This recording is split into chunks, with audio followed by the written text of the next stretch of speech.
இதை கேட்டதும் திகைத்து போய் நின்றார் சதாசிவம்.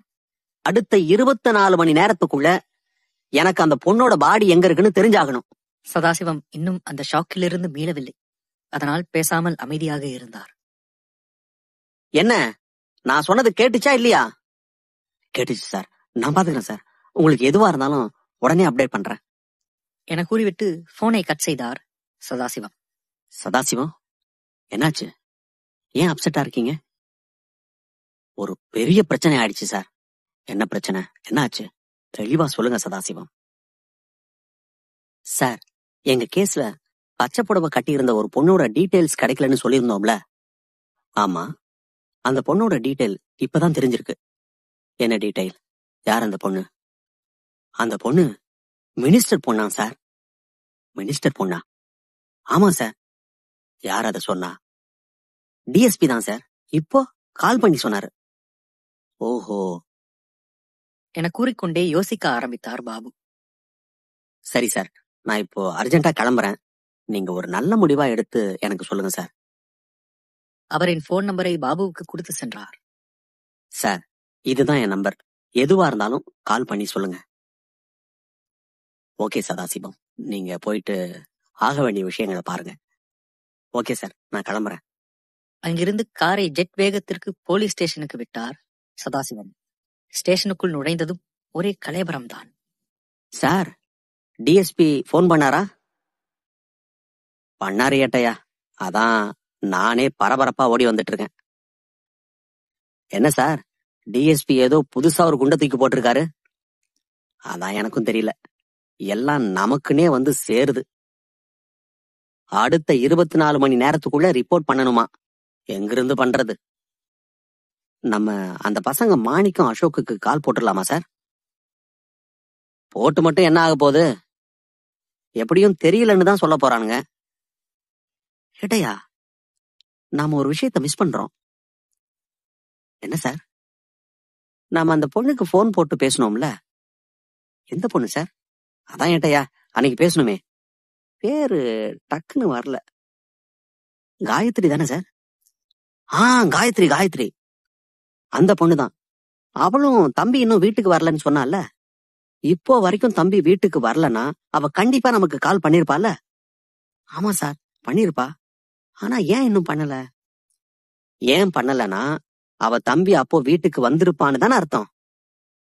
இருக்க சான்ஸ் இருக்கு சார். ஏட்டையா, இப்பவே அந்த நம்பருக்கு கால் போடுங்க. சதாசிவத்தின் கட்டளையை ஏற்று உடனே அந்த காயத்ரி நம்பருக்கு கால் செய்தார் ஏட்டையா. முதல் முறை கால் செய்கிறார். முழு ரிங் ஆகியும் போனை யாரும் எடுக்கவில்லை. போனை யாரும் எடுக்க மாட்டாங்க சார். மீண்டும் ஒரு முறை முத்து கால் செய்கிறார். இந்த முறையும் அதே கதைதான். முழு ரிங் அடிக்கிறது, ஆனால் போனை யாரும் எடுக்கவில்லை. பரவாயில்ல, மறுபடியும் போடுங்க. இந்த முறை மிகவும் டென்ஷனாகி பேசினார் சதாசிவம். ஆனால் இந்த முறையும் போகவில்லை. மறுபடி போட்டுக்கிட்டே இருங்க ஏட்டையா, எடுக்கிற வரைக்கும் விடாதீங்க. ஏட்டையா மீண்டும் மீண்டும் போன் போட யாரும் காலை எடுக்கவில்லை. கடைசியாக ஒரு முறை ட்ரை செய்தனர். ஆனால் இந்த முறை போன் ஸ்விட்ச் ஆஃப் என்று வந்தது. இதனால் ஆத்திரமடைந்த சதாசிவம் உடனே அந்த காயத்ரியினுடைய இருப்பிடத்திற்கு செல்ல ஆயத்தமானார். ஏட்டையா, இது சரிப்பட்டு வராது. நேரா அவ இருக்கிற இடத்துக்கே போக வேண்டியதுதான். அவ எந்த ஊரு சொன்னா? எடப்பள்ளி கிராமம்னு சொன்ன மாதிரி தான் ஞாபகம் இருக்கு. உடனே இதை கேட்ட ஜானி லாக்கப்பில் இருந்து பேசினான். ஆமா சார், எடப்பள்ளி தான் சொன்னாங்க. இதை பார்த்து கொண்டிருந்த சதாசிவம் காண்டானார். எல்லாம் உன்னாலதான்டா என்று கூறிக்கொண்டே ஜானி லாக்கப்பில் இருப்பதை பார்த்து லத்தியை எடுத்துக்கொண்டு உள்ளே நுழைந்தார். சதாசிவம் கோபத்துடன் லத்தி கொண்டு வருவதை பார்த்து நமக்கு இன்னைக்கு சம்பவம் உறுதி என்று மனதுக்குள்ளேயே நினைத்தபடி புலம்புகிறான் ஜானி. உனக்கு லாஸ்டா ஒரு வார்னிங் தரேன். ஒழுங்கா உண்மையை சொல்லு. உனக்கும் அந்த கொலைக்கும் சம்பந்தம் இருக்குதானே? சார், நீங்க எவ்வளவு அடிச்சு கேட்டாலும் எனக்கும் அந்த கொலைக்கும் எந்த சம்பந்தமும் இல்லைங்க. அவனை நம்ம அப்புறமா கூட வந்து பாத்துக்கலாம் சார். முதல்ல அந்த காயத்ரி பொண்ணை கண்டுபிடிக்கிற வழியை பார்ப்போம். முத்து சொன்னவுடன் சதாசிவம் உடனே லாக்கப்பில் இருந்து வெளியே வந்தார். வெளியே வரும்போது ஜானி சதாசிவத்திடம் பேசினான். சார், என்னோட ஃபேமிலி கிட்ட பேசுனீங்களா சார்? அவங்க என்ன சொன்னாங்க? எவ்வளவு நாள் ஆனாலும் பரவாயில்ல, அவரை அங்கேயே வச்சிருங்க, வீட்டுக்கு மட்டும் அனுப்பிடாதீங்கன்னு சொன்னாங்க. சார், விளையாடாதீங்க சார். சொல்லுங்க சார். எது? நான் விளையாடுறேனா? ஏண்டா, கால்ல சக்கரத்தை கட்டிக்கிட்டு இந்த மலை மேலையும் கீழையும் ஏறி இறங்கிட்டு இருக்கோம். நாங்க உனக்கு விளையாடிட்டு இருக்கோமா? என்று பேசிக்கொண்டே மீண்டும் ஜானி அருகே வந்து லத்தியை தூக்கி வீசினார். சரி ஏட்டையா, போலாம் என்று கூறிவிட்டு வெளியே நின்றிருந்த காரில் ஏறி எடப்பள்ளியை நோக்கி சென்றனர். தற்போது கதை பாபு மற்றும் மணியிடம் செல்கிறது. மணி கிச்சன் சமையல் கலையில் பிஸியாக இருக்கிறார். அவருக்கு அருகில் சென்று பாபு பேச்சு கொடுக்கிறார். மணி, சொல்லுங்கய்யா, சாப்பிடுறீங்களா? இல்ல மணி, இந்த சதாசிவம் விஷயமா தான் பேச வந்தேன். அவரை பத்தி என்னையா பேசுறது? நான் சதாசிவத்துக்கு உதவட்டுமா வேணாமா? மறுபடியும் ஆரம்பிச்சிட்டீங்களா? அப்படி இல்ல மணி, அவனை பார்த்தாலும் கொஞ்சம் பரிதாபமா தான் இருக்கு.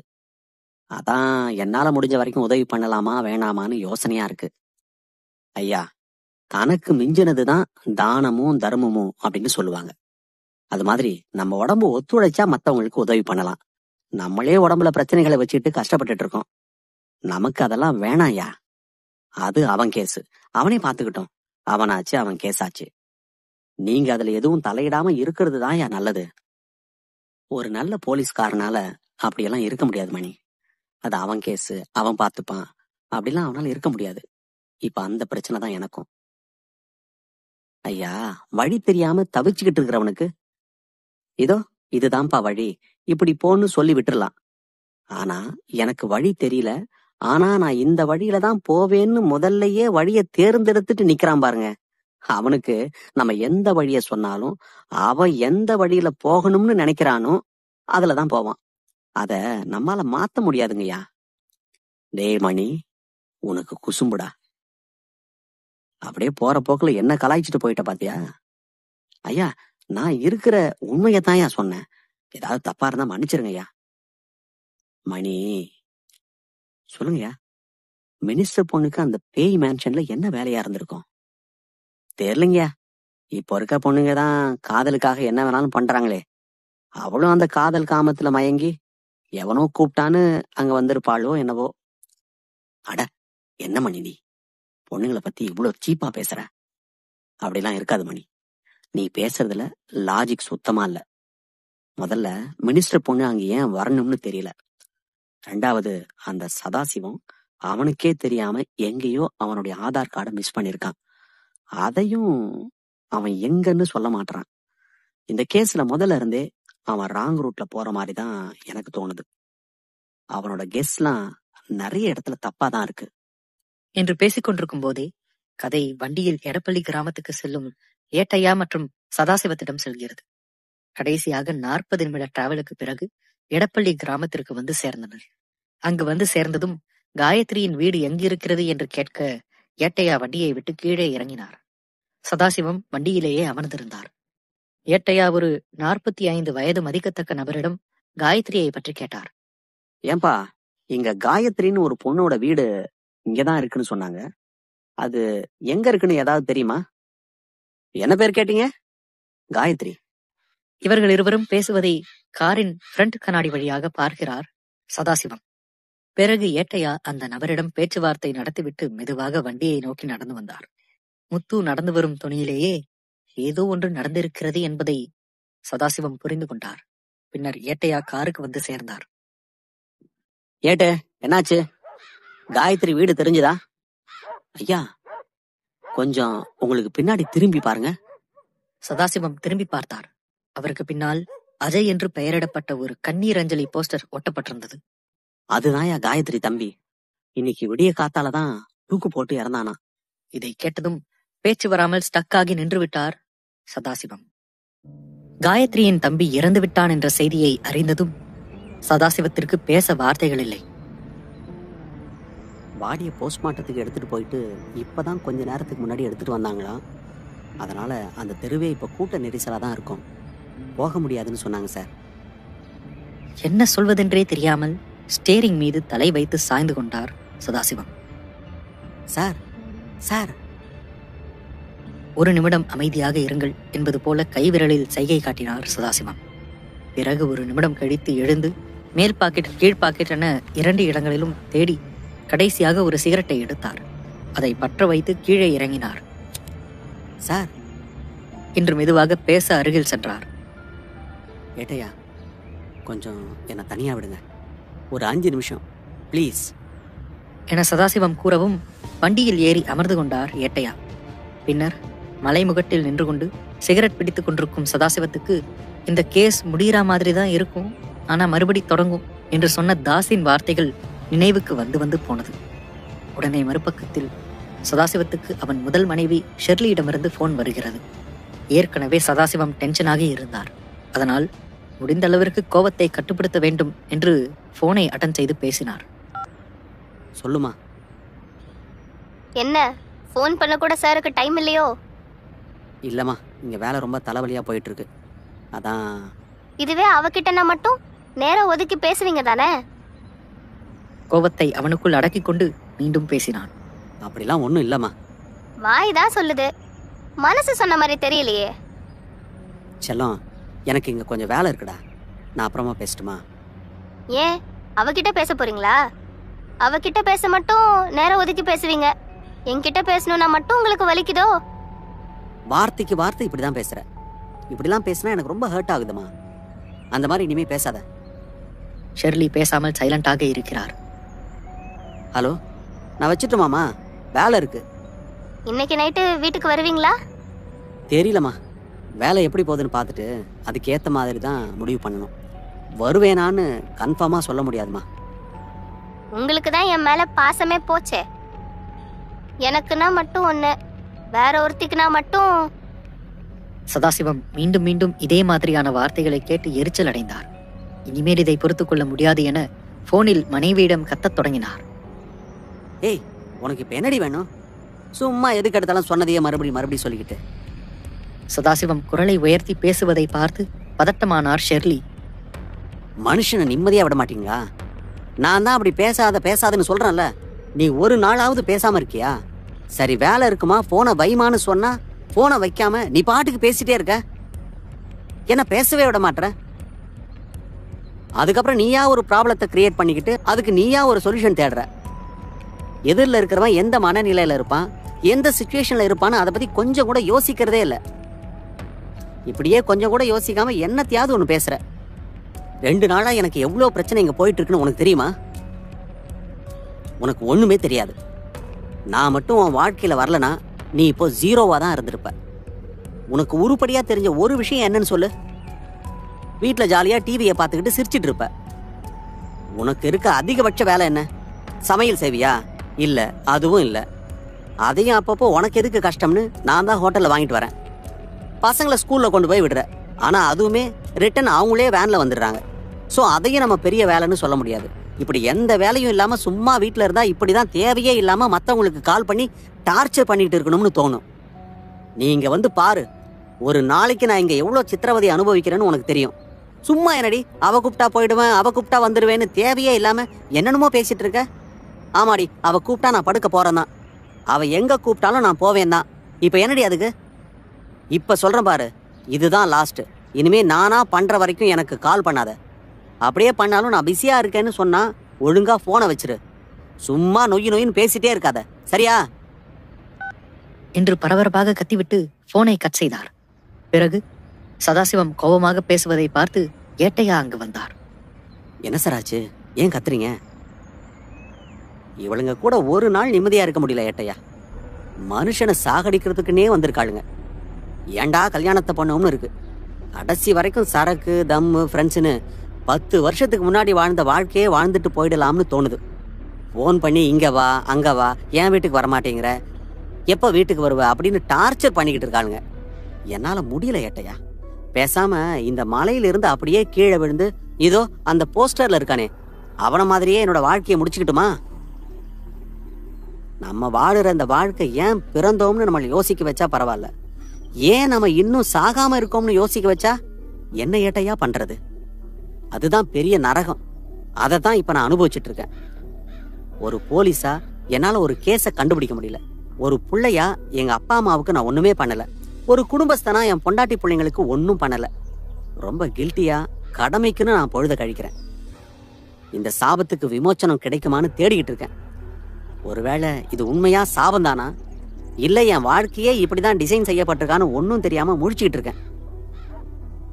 என்ன ஏட்டையா பண்றது? எவ்வளவு அடியத்தான் தாங்கிறது? எனக்கு என்ன, ஒரு 35 வயசு கூட ஆயிருக்காது. நானே இப்படி புலம்புறேன்னா உங்க வயசுக்கு நீங்க எவ்வளவு புலம்பணும்?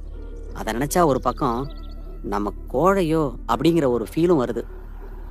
என் கண்ணு முன்னாடி நடக்கிற இதை எல்லாத்தையும் ஓவர் கம் பண்ணி எப்படித்தான் நான் வரப்போறேன்னு எனக்கு ஒன்றும் தெரியல ஏட்டையா. சார், ரொம்ப மனசை போட்டு குழப்பிக்காதீங்க. நீங்க இருக்கிற நிலைமைக்கு இப்ப நான் எவ்வளோ ஆறுதல் சொன்னாலும் அது உங்களுக்கு மேலும் மேலும் சுமையாத்தான் இருக்கும். கடவுள் ஒரு வழியை மூடுனா கண்டிப்பா இன்னொரு வழியை திறப்பான். கடவுள் ஒரு வழியை மூடினா கண்டிப்பா இன்னொரு வழியை திறப்பான் என்று முத்து பேசிக் கொண்டிருக்கும் போதே சதாசிவத்திற்கு பாபுவிடமிருந்து கால் வந்தது. கொஞ்சம் இருங்க ஏட்டையா, பாபு சார் கால் பண்றாரு என்று கூறிவிட்டு முகத்தை கொஞ்சம் கம்பீரமாக வைத்துக் கொண்டு போனை அட்டன் செய்து பேசினார். சார் சொல்லுங்க சார், ஏதாச்சும் அப்டேட் தெரிஞ்சுதா? சதாசிவம் எதுவும் பேசாமல் இருந்தான். என்ன சொல்வதென்றே தெரியாமல் முழித்துக் கொண்டிருந்தான்.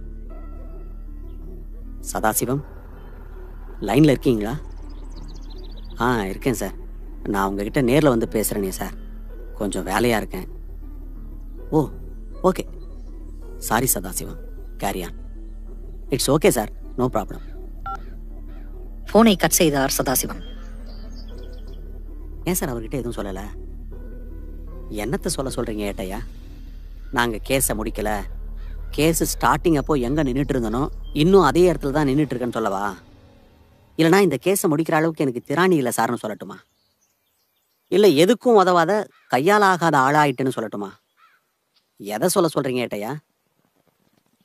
ஐயா, இப்போ நீங்க இருக்கிற டென்ஷனுக்கு நானா எதை சொன்னாலும் அது உங்களுக்கு தப்பாக தான் புரியும். நீங்க வண்டியில் உட்காந்து கொஞ்சம் ரெஸ்ட் எடுத்துட்டு வாங்க, நான் வண்டியை ஓட்டுறேன்.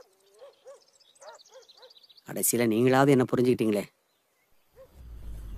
என்று வாழ்க்கையே வெறுத்தவன் போல பேச ஆரம்பித்தார் சதாசிவம். பின்னர் காரில் ஏறி ஸ்டேஷனுக்கு செல்வதற்குள் இரவாகிவிட்டது. ஏட்டையா, நீங்க அந்த மார்ச்சுவரி பாய்ஸ் கூட பேசி என்ன ஏதுன்னு விசாரிங்க. எனக்கு கொஞ்ச நேரம் ரெஸ்ட் வேணும் ஏட்டையா, நான் போயிட்டு அப்புறமா வரேன். ஸ்ட்ரெயிட்டாக மல்லிகா கிளப்புக்கு கிளம்பினார் சதாசிவம். அங்கு சென்றதும் முதல் வேளையாக முழு போதைக்கு சென்றார். பிறகு போதை கொஞ்சம் தணிந்த பிறகு மாதுவிடம் சென்றார். அன்று அவர் சந்தித்த அதே பெண்ணிடம் செல்ல மல்லிகா கிளப் அக்காவிடம் கேட்டுவிட்டு ரூம் நம்பர் தெரிந்து கொண்டு மாடிப்படி ஏறி அந்த ரூம் நம்பருக்கு செல்கிறார். அந்த ரூம் நம்பருக்கு சென்று உள்ளே இருக்கும் பெண்ணை பார்த்ததும் சதாசிவத்துக்கு அதிர்ச்சி மேல் அதிர்ச்சி காத்திருந்தது. ஏனென்றால் அங்கே அமர்ந்திருந்தது பச்சை புடவை அணிந்த அந்த பெண்தான். அந்த பெண்ணின் முகத்தில் பச்சை புடவை அணிந்த பெண்ணுடைய முகம் கற்பனையாக வந்ததும் சதாசிவம் துண்டை காணோம் துணியைக் காணோம் என்று அங்கிருந்து கிளம்பிவிட்டார். அடைமழை அடித்து ஓய்ந்தது போல சட்டென்று அடித்த போதையெல்லாம் சதாசிவத்திற்கு இறங்கியது. உடனே பாக்கெட்டில் இருந்த கார் சாவியை தடவி தடவி எடுத்து காரில் சென்று ஏறி வண்டியை ஓட்ட ஆரம்பித்தார். வண்டியை எடுத்துக்கொண்டு சிறிது தூரம் வந்ததும் ஏதோ ஒன்றை பார்த்து சடனாக காரை நிறுத்தினார். பிறகு காரை அங்கேயே விட்டுவிட்டு சாவியையும் எடுக்காமல் கீழே இறங்கி அது என்ன என்று போய் பார்த்தால் அங்கேயும் பச்சை புடவை கட்டிய ஒரு பெண் நிற்பது போலவே சதாசிவத்திற்கு தோன்ற ஆரம்பிக்கிறது. உடனே அங்கிருந்து பரபரவென்று கிளம்பி காருக்குள் ஏறி சற்று நேரம் மூச்சு வாங்கினார். இது நமக்கு சரிப்பட்டு வராது என்று அவருக்கு அவராகவே கூறிக்கொண்டு பின்னர் வண்டியை எடுத்தார். செல்லும் வழியெல்லாம் வலதுபுறம் இடதுபுறம் என எல்லா இடங்களிலும் பச்சை புடவை கட்டிய பெண்ணின் முகமே சதாசிவத்திற்கு முன்னால் தெரிகிறது. இதனால் மிகவும் பயந்து போனார் சதாசிவம். மறுபுறம் மணியும் பாபுவும் பேசிக் கொண்டிருக்கின்றனர். என்ன மணி, மினிஸ்டர் மகன் சொல்லிட்டு போனவரு இன்னும் ஆளையே காணோம். ஒருவேளை கேஸ்லயே மூழ்கிட்டாரோ? இருக்கும்யா, போலீஸ்காரங்கனாலே அப்படித்தானே. இப்ப எங்க இருப்போம், அடுத்த 1 மணி நேரத்துக்கு அப்புறம் எங்க இருப்போம்னு அவங்களாலேயே சொல்ல முடியாது. அந்த அளவுக்கு பரபரப்பான வேலையை பாக்குறவங்க. அதனால கொஞ்சம் தன்னையே மறந்து இன்வெஸ்டிகேஷன் பண்ணிட்டு இருப்பாரோ என்னமோ. எனக்கு என்னமோ அப்படி தெரியல மணி. அவன் எங்கேயோ போய் பிரச்சனையில மாட்டின மாதிரிதான் எனக்கு தெரியுது. நீ என்ன சொல்ற? அப்படி கூட இருக்கலாம்யா. உங்களை மாதிரி அவரு ஒரு அனுபவம் வாய்ந்த ஆள் இல்லல்ல. அதான் கேச முடிக்க கொஞ்சம் திண்டாடுறார். ஒரு சில தப்பான முடிவையும் எடுக்கிறாரு. அது என்ன அரெஸ்ட் பண்ணப்பவே எனக்கு தெரிஞ்சிருச்சு. விட்டு பிடிக்கலாம்னு நினைக்கிறாரு. ஆனா விட்டு அப்புறம் பிடிக்கவே முடியல. எனக்கு இப்ப வரைக்கும் புரியாத புதிரா இருக்கிறது, ஒரு மினிஸ்டரோட மகளா இருந்துகிட்டு எப்படி பேய் பங்களாவுக்கு போயிருப்பா? இதுல ஏதோ ஒண்ணு இடிக்குது மணி. அது என்னன்னு சதாசிவம் சீக்கிரமா கண்டுபிடிக்கணும். இல்லனா மேற்கொண்டு இந்த கேஸ் பின்னால அவன் ஓடிக்கிட்டே தான் இருப்பானே தவிர அவனால ஒரு ஜட்மெண்ட்டுக்கு வர முடியாது. அதே மாதிரி அவன் சொன்ன அந்த ஒரு நிலையான பிடிப்பும் இந்த கேஸ் மூலமா அவனுக்கு வராது. அப்படி பேசிக்கொண்டே இருக்கும்போதுதான் ஆரோக்கியதாஸிடமிருந்து பாபுவுக்கு கால் வந்தது. ஆரோக்கியதாஸ் என்று பெயரை படித்ததும் உடனே போனை எடுத்து காதில் வைத்தார் பாபு. தாஸ், என்ன சொல்லுடா? ஒண்ணுமில்லடா, சும்மாதான் போன் பண்ணேன். சாப்பிட்டாச்சா? நாங்க நல்லா சாப்பிட்டோம். என் கூட தான் மணி இருக்கானே, வாய்க்கு ருசியா 3 வேளை சமைச்சு போடுறான். நல்லா சாப்பிட்டேன் தாஸ். ரொம்ப நல்லதுப்பா. அப்புறம் நான் ஒரு முக்கியமான விஷயம் உங்ககிட்ட பேசணும். பேசலாமா? என்னடா சொல்லு. நான் இன்ஸ்பெக்டர் சதாசிவத்தை இன்னைக்கு காலையில சந்திச்சு பேசக்கூடிய ஒரு சந்தர்ப்பம் எனக்கு கிடைச்சது. இதை கேட்டதும் பாபு கொஞ்சம் அமைதியாக இருந்தார். அவர்தான் இந்த ஏரியாவோட இன்ஸ்பெக்டர். உனக்கும் தெரிஞ்சிருக்க வாய்ப்பு இருக்குன்னு நினைக்கிறேன். தெரியும் தாஸ், சொல்லு. அவர்தான் இந்த ஊருக்கு ஒதுக்குப்புறமா இருக்கிற இந்த மேன்ஷன் கேஸை எடுத்து நடத்துறாரு. பாவம், எவ்வளோ ட்ரை பண்ணியும் எந்த இடத்துலயும் அவருக்கு ஒரு லீடு கூட கிடைக்கல. அப்படியே லீடு கிடைச்சாலும் அது கடைசியில மறுபடியும் 0ல இருந்து ஸ்டார்ட் பண்ற மாதிரி தான் இருக்கு பாபு. எனக்குமே நான் சர்வீஸ்ல இருக்கும்போது அந்த மேன்ஷன் கேஸை எடுத்து நடத்துறப்போ கேஸ் இதோ முடிஞ்சிரும் அதோ முடிஞ்சிரும்னு நினைக்கிறப்ப கடைசி வரை முடிக்கவே முடியாது. ரொம்ப இழுத்தடிக்கும். இப்ப அதே நிலைமை தான் சதாசிவத்துக்கும் நடந்துட்டு இருக்குன்னு நினைக்கிறேன். அவனை நினைச்சா எனக்கு ரொம்ப கவலையா இருக்கு. பாவம். Anyhow, he need your help Babu. நான் அதைத்தான் சொல்லியிருக்கேன். நீங்க பாபு கிட்ட போய் ஹெல்ப் கேளுங்க, அவர் கண்டிப்பா ஹெல்ப் பண்ணுவாருன்னு சொல்லி அனுப்பியிருக்கேன். நீயே உன்னுடைய ரிட்டையர்மெண்ட் காலத்தை கழிக்கிறதுக்காக குன்னூருக்கு வந்திருக்க.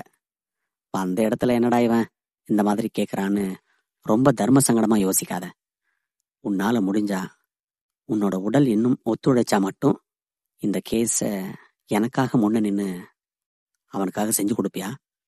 ஏன்னா இந்த கேஸ்ல சதாசிவம் ஜெயிச்சா நானும் ஜெயிச்ச மாதிரி. நீ மட்டும் இல்ல தாஸ், நானும் தான். என்னப்பா சொல்ற? புரியல. சரி விடு, அதெல்லாம் ஒண்ணுமில்ல என மெதுவாக அவருக்குள்ளேயே சொல்லிக் கொள்கிறார். ஏதோ ஒண்ணுப்பா, அவனுக்கு உன்னோட உதவி இருந்தா நல்லா இருக்கும்னு எனக்கு தோணுது. அதேதான் அவருமே ஃபீல் பண்றாரு. கொஞ்சம் பார்த்து செய்ப்பா. சரி, ஓகே தாஸ், நான் என்னன்னு முடிவு பண்ணிட்டு உடனே லைனுக்கு வரேன். நீ தூங்கிடுவியா? இல்ல பாபு, இனிமே எனக்கு தூக்கமே வராது. நான் கோமால இருந்து வெளியே வந்த உடனே இன்னும் அந்த பேய் மேன்ஷன் பத்தி சதாசிவம் என்கிட்ட பேசினதுதான் மண்டையில ஓடிட்டு இருக்கு. 2 நாளா தூக்கம் வரல. சர்வீஸ்ல இருக்கும்போதே அந்த கேஸ் என்ன ரொம்ப மண்டை காய வச்சுது. அதனால சதாசிவம் இந்த கேஸை எப்ப முடிப்பான், ஒருவேளை முடிக்காமலே போயிடுவானா அப்படின்னு இந்த மாதிரி எண்ணங்கள் தான் ஓடிக்கிட்டு இருக்கு. அதனால நான் தூங்க மாட்டேன் பாபு. நீ எப்ப வேணும்னாலும் என்னை கூப்பிடலாம். ஆனா கால் பண்ணும்போது ஒரு நல்ல முடிவா எனக்கு சொல்லு. கண்டிப்பா தாஸ். நீ இப்ப ரெஸ்ட் எடுத்துக்கோ, நான் வச்சிடுறேன். போனை கட் செய்தார் பாபு. என்ன மணி, எல்லா சைட்ல இருந்தும் இந்த கேஸுக்கு ஹெவி டிமாண்ட் இருக்கு. ஈவன் என்னுடைய கெரியர்லயே இவ்வளவு அல்டிமேட்டா ஒரு கேஸ் இருந்துச்சான்னு தெரியல. அப்படியெல்லாம் இல்லைங்கய்யா, நீங்க எல்லா விஷயத்தையும் சீக்கிரமா முடிவுக்கு கொண்டு வந்துருவீங்க. இப்படியெல்லாம் வளர விட மாட்டீங்க. அதனாலதான் உங்களுடைய கெரியர்ல அந்த மாதிரி கேஸ் எதுவுமே இல்லையா. அதனால அப்படிலாம் நினைக்காதீங்க. கிச்சன் பக்கம் நகர்ந்தான் மணி. பிறகு சற்று உட்கார்ந்து பாபு யோசித்து பார்த்தார். நாம் ஒரு சரியான மற்றும் நிலையான முடிவை எடுக்க வேண்டும் என்பதில் அவர் மன உறுதியாக இருந்தார். பிறகு அந்த நடுராத்திரியில் வீட்டின் கதவை திறந்து மொட்டை மாடிக்கு சென்று வாக்கிங் செல்ல நினைத்தார். மணி, நான் மொட்டை மாடிக்கு போய் கொஞ்சம் வாக் பண்ணிட்டு வரேன். ஐயா, பனியா இருக்கு, இப்ப போகணுமா? ஹீட் பாடி இல்ல மணி, கொஞ்சம் உடம்புக்கு குளுகுளுப்பா இருக்கும்.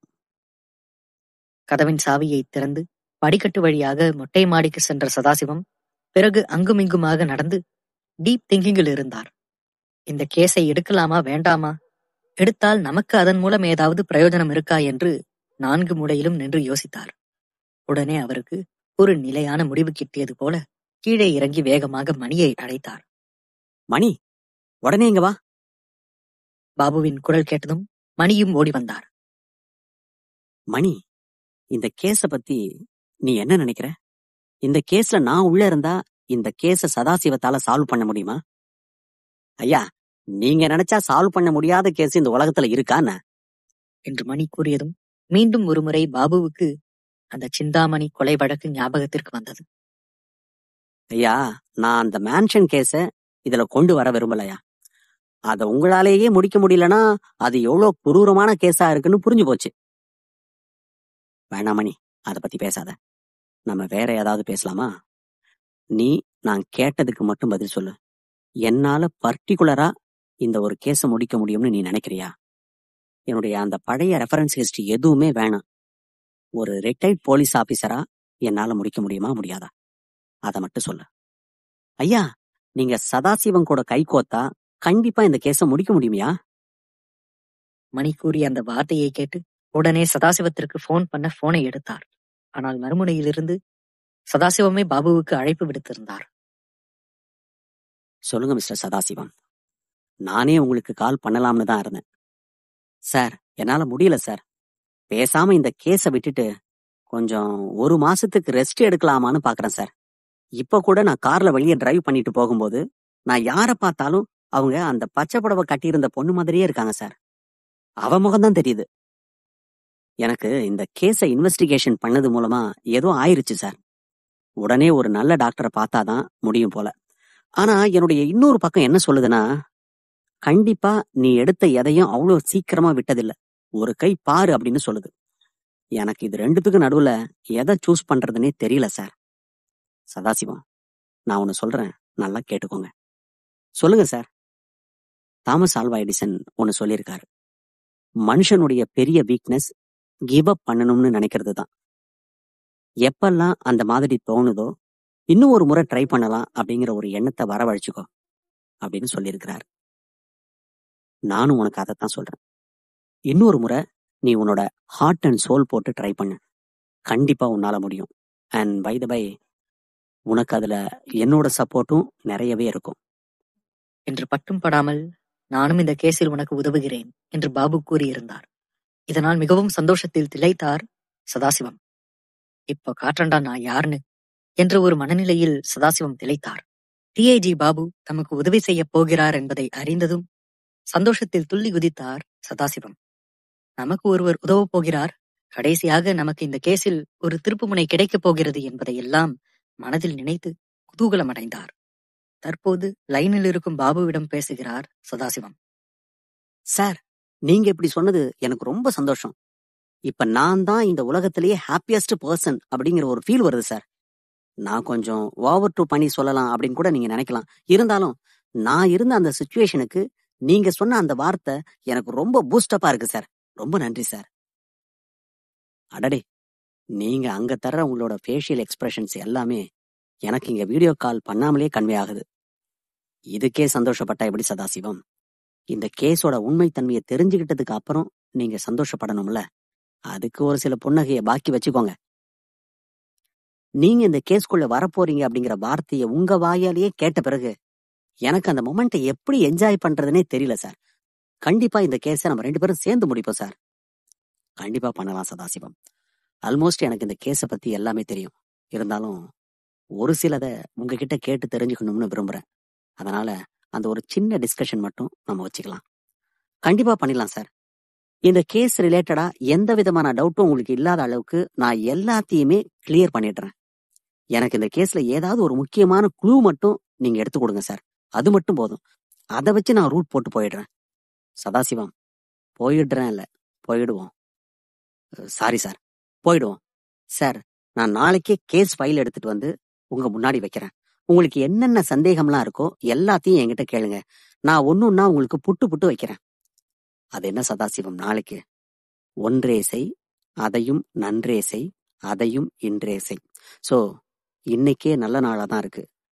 ஏன் நம்ம இத நைட்டே கண்டினியூ பண்ணக்கூடாது? அப்படியா சொல்றீங்க? ஆமா சார், எனக்கும் டிஎஸ்பி 24 மணி நேரம் தான் டைம் கொடுத்திருக்காரு. அதனால இப்ப நைட்ல இருந்தே நம்ம இன்வெஸ்டிகேஷனை ஸ்டார்ட் பண்றது நல்லதுதான் சார். நான் எப்படியாவது அந்த ஆள்கிட்ட பேசி இன்னொரு 24 மணி நேரம் எக்ஸ்ட்ரா வாங்குறேன். அதுக்குள்ள நமக்கு இதுல ஏதாவது ஒரு லீட் கிடைச்சா நல்லா இருக்கும் சார். கண்டிப்பா சதாசிவம். நீ முதல்ல கேஸ் ஃபைல்லாம் எடுத்துட்டு வா. நான் உனக்காக என் வீட்டுல வெயிட் பண்ணிட்டு இருப்பேன். இதோ சார், அடுத்த 3/4 மணி நேரத்துல நான் அங்க இருப்பேன் என்று கூறி காலை கட் செய்துவிட்டு உடனே ஸ்டேஷனுக்கு விரைந்தான் சதாசிவம். உள்ளே நுழைந்து சதாசிவத்தின் அறைக்கும் சென்று அங்கு டேபிள் மீது இருக்கும் கேஸ் ரிலேட்டட் டாக்குமெண்ட்ஸ்களையும் கேஸ் கட்டுகளையும் ஒரே நேர்த்தியாக அடுக்கிக் கொண்டிருந்தான். இதை பார்த்ததும் ஏட்டையா முன்னே வந்து, என்ன சார் எல்லாத்தையும் எடுத்துட்டு இருக்கீங்க, என்னாச்சு? ஏட்டையா, நமக்கு ஒரு ஹாப்பி நியூஸ் வந்திருக்கு. என்ன sir? Retired DIG Babu sir நமக்கு இந்த கேஸ்ல ஹெல்ப் பண்றேன்னு சொல்லியிருக்காரு. சார், ரொம்ப நல்ல விஷயம் சார். கண்டிப்பா அவரோட அனுபவம் மூலமா இந்த கேஸ்ல ஏதாவது ஒரு துப்பு நமக்கு கிடைக்கும். நமக்கு வேற ஒரு ஆங்கிள் கேஸ் ஓபன் ஆகும். கிடைக்கும் இல்ல ஏட்டையா, கிடைக்கணும். ஏன்னா இந்த கொஞ்ச நாள்லயே நம்மள ரொம்ப இந்த கேஸ் மண்டை காய வச்சிருச்சு. நீங்க சாயங்காலம் அந்த மலை கிட்ட வச்சு என்கிட்ட சொன்னீங்க, இந்த கேஸ்ல கண்டிப்பா ஒரு வழி பிறக்கும்னு. அது பிறந்திருக்குன்னு தான் எனக்கும் தோணுது. சரிங்க ஏட்டையா, நான் இந்த கேஸ் ஃபைல் எல்லாத்தையும் எடுத்துட்டு பாபு சார் வீட்டுக்கு போறேன். நான் வர்றதுக்கு கொஞ்சம் லேட் ஆச்சுன்னா தயவு செஞ்சு அந்த மார்ச்சுவரி பாய்ஸ் கிட்ட ஃபோன் பண்ணி கொஞ்சம் கான்டாக்ட்ல இருங்க. ஏன்னா அந்த டிஎஸ்பி எப்ப எனக்கு ஃபோன் பண்ணி என் தலையை உருட்டுவான்னு எனக்கே தெரியாது. அதனால எதுக்கும் கொஞ்சம் ப்ரிப்பரா இருந்துக்கோங்க ஏட்டையா. மிஸ் ஆன பாடி ரொம்ப முக்கியம்.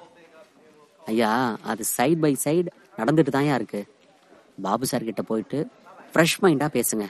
என்னென்ன விஷயங்கள் அவர்கிட்ட நீங்க சொல்லணும்னு நினைக்கிறீங்களோ அது எல்லாத்தையுமே ஒண்ணு விடாம சொல்லுங்க. கடைசியா அது மூலமா ஏதாவது ஒரு சொல்யூஷன் கிடைக்குதான்னு பாருங்க.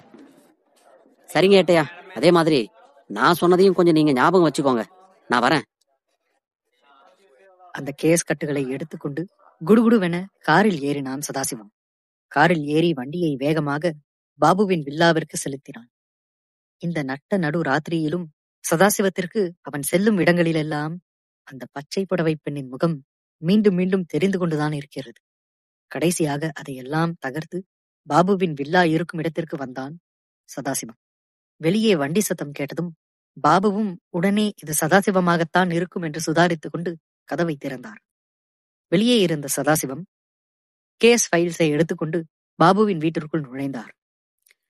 வாங்க சதாசிவம், ஏதாவது சாப்பிட்டீங்களா? சார், சாப்பாடெல்லாம் எனக்கு வேணாம் சார். முதல்ல நாம இதை ஆரம்பிப்போம், அதுக்கப்புறம் சாப்பிடறத பத்தி யோசிக்கலாம். சரி வாங்க, பெட்ரூமுக்கு போய் உட்காரலாம். பாபு கேஸ் ஃபைல்ஸை படிக்கும் நேரத்தில் முதல் மனைவி ஷெர்லிக்கு கால் செய்யலாம் என்று கால் செய்து பார்த்தான் சதாசிவம். ஆனால் சதாசிவம் நினைத்தபடியே ஷெர்லி காலை எடுக்கவில்லை. பின்னர் 2-3 முறை ட்ரை செய்து பார்த்த பிறகு போன் சுவிட்ச் ஆஃப் என்று வந்தது. அப்போதுதான் நாம் அவளிடம் பேசியது மிகவும் தவறான வார்த்தைகள் என்று சதாசிவத்திற்கு புரிய வந்தது. இதற்கு நடுவில் பாபு குறுக்கிட்டார். சதாசிவம், நம்ம முன்னாடியே போன்ல பேசின மாதிரி இந்த கேஸ பத்தி ஆல்மோஸ்ட் எனக்கு எல்லாமே தெரியும். இருந்தாலும் அத உங்க வாயிலிருந்து தெரிஞ்சுக்க விரும்புறேன். ஏன்னா ஒரு கதையுமே நம்ம ஒவ்வொருத்தருடைய பாயிண்ட் ஆஃப் வியூல இருந்து கேட்கிறப்போ முக்கியமான சில க்ளூ நமக்கு கிடைக்க வாய்ப்புகள் இருக்கு. அதனால இந்த கேஸ்ல முதல்ல இருந்து என்ன நடந்துச்சு, நீங்க என்ன இன்வெஸ்டிகேஷன்லாம் எடுத்து அது ஃபெயிலா போச்சு அப்படிங்கறத எனக்கு ஒரு 2 நிமிஷத்துல டீட்டெயிலா சொல்ல முடியுமா? கண்டிப்பா சொல்றேன் sir. Okay, time starts now. Go ahead. Sir, சம்பவம் நடந்த அன்னைக்கு நைட்டு பௌர்ணமி. 2 கொலை அந்த பேய் மேன்ஷன்ல நடந்துச்சு. நான் அந்த நேரத்துல மல்லிகா கிளப்ல இருந்தேன். ஏட்டையா முத்து எனக்கு கால் பண்ணி விஷயத்த சொன்ன அடுத்த நிமிஷமே நான் ஸ்பாட்டுக்கு போயிட்டேன். அங்க போய் விசாரிச்சதுல ஒரு ஆம்பளை பணம் ஒரு பொம்பளை பணம் 2 இருந்துச்சு. அதுக்கப்புறம் நான் பாத்ரூம் போகலாம்னு ஒரு மரத்துக்கு பக்கத்துல போனப்பதான் பௌர்ணமிக்கு 2 பழின்னு சொல்லி ஒரு பலகையில எழுதி இருந்துச்சு. அதுக்கப்புறம் ஏட்டையா முத்துக்கிட்ட நான் இல்லாதப்ப என்ன இன்வெஸ்டிகேஷன்லாம் போச்சுன்னு கேட்டேன். அப்ப அங்க ஒரு லவ் லெட்டர் கிடைச்சது. அந்த டைம்ல அங்க ஒரு காதல் ஜோடிகளும் இருந்தாங்க. அதை வச்சு அந்த கொலைய முதல் முறையா பார்த்த அந்த லவ்வர்ஸ் கிட்ட முத்து போன்ல இன்வெஸ்டிகேஷன் பண்ணாரு. அதுக்கப்புறம் அந்த லவ்வர்ஸுடைய லவ் லெட்டரையும் பலகையில எழுதியிருந்த அந்த ஹேண்ட் ரைட்டிங்கையும் வச்சு பார்த்து ஹேண்ட் ரிட்டன் டெஸ்ட் அனுப்பலாம்னு முடிவு பண்ணி டிஎஸ்பி கிட்ட அப்ரூவல் வாங்கி டெஸ்ட்டுக்கு அனுப்பணும். முதல் டெஸ்ட்ல ரிசல்ட் நெகட்டிவா வந்தாலும் 2வது டெஸ்ட்ல ரிசல்ட் பாசிட்டிவா வந்துருச்சு. அதனால லவ்வர்ஸ் தான் இத பண்ணிருப்பாங்கன்னு சொல்லி அவங்கள விசாரிச்சப்போ லவ்வர்ஸ் 2 பேருக்குமே தமிழ் எழுதவே தெரியாதுன்னு சொல்லிட்டாங்க. அதுக்கப்புறம் அவங்க மேல இருந்த சந்தேகம் ஜானி மேல போச்சு. ஜானி யாருன்னா அந்த லவ்வர்ஸ் மேன்ஷன்ல இருந்த டைம்ல அங்க 3ஆவதா ஒரு ஆள் இருந்தான்னு சொல்லி அந்த லவ்வர் சொன்னாங்க. அதன்படி ஜானியை நாங்க விசாரிச்சப்போ யாரோ ஒருத்தர் எனக்கு ஃபோன் கால் பண்ணி அங்க இருக்கிற பணத்து மேல நிறைய நகைங்க இருக்கு, நீ எடுத்துட்டு போன்னு சொன்னாங்கன்னு சொன்னான். அதுக்கப்புறம் அந்த நம்பரை வாங்கி ஃபோன் போட்டா ஒரு பொம்பளை எடுத்து பேசினாங்க. கேட்டா இந்த போனை என் தம்பி தான் சம்பவம் நடந்த அன்னைக்கு நைட்டு வச்சிருந்தான், அதனால அந்த காலுக்கும் எனக்கும் சம்பந்தம் இல்லைன்னு சொன்னாங்க. அப்புறம் அவங்க கிட்ட இருந்து அவங்க தம்பியோட நம்பரை வாங்கி கால் போட்டப்பதான் அதுல எதிர்பாராத விதமா மணி உள்ள வந்தாரு. அதோட பேக் ஸ்டோரி என்னன்னு உங்களுக்கே தெரியும். அதுக்கப்புறம் 2 நாள் கழிச்சும் அவங்க தம்பிய பத்தி அவங்க அக்கா கிட்ட இருந்து எந்த ஒரு இன்ஃபர்மேஷனுமே வரல. அதனால நாங்களே நேர்ல போய் பார்க்கலாம்னு பார்த்தோம். அப்படி பாக்குறப்பதான் அந்த தம்பி இறந்து கிடந்தான். நைட்டோட நைட்டா சூசைட் பண்ணிக்கிட்டானா. இதெல்லாம் நடக்கிறப்பதான் இன்னொரு முக்கியமான விஷயமும் நடந்துச்சு. அந்த பச்சை புடவை போட்ட பொண்ணோட பாடி மார்ச்சுவரியில இருந்து மிஸ் ஆயிருக்கு. ரூபனோட அம்மா கிட்ட போய் நாங்க விசாரிச்சப்போ அந்த பச்சை புடவை போட்ட பொண்ணை ஒரு நாள் ரூபன் வீட்டுக்கு கூட்டிட்டு வந்திருக்கான்னு சொன்னாங்க. அதுக்கப்புறம் தான் லாஸ்டா நான் உங்ககிட்ட வந்து பேசுறப்போ தொலைஞ்சி போன அந்த பொண்ணோட பாடி மினிஸ்டரோட மகள்னு சொல்லி டிஎஸ்பி ஒரு குண்டை தூக்கி போட்டாரு. சோ இது வரைக்கும் தான் சார் இந்த கேஸ் இப்ப மூவ் ஆயிருக்கு. சதாசிவம், நான் ஒரு கேள்வி கேட்கிறேன், கேளுங்க சார். லவ்வர்ஸ் தான் பணத்தை ஃபர்ஸ்ட் நேர்ல பார்த்தாங்கன்னு சொல்றீங்க, ஆனா அவங்கள நேர்ல கூட்டிட்டு வந்து விசாரிக்காம போன்ல விசாரிச்சிருக்கீங்க. இதுவே ஒரு பெரிய தப்பு இல்லையா? ஆனா அந்த நேரத்துல நாங்க இல்ல சார்.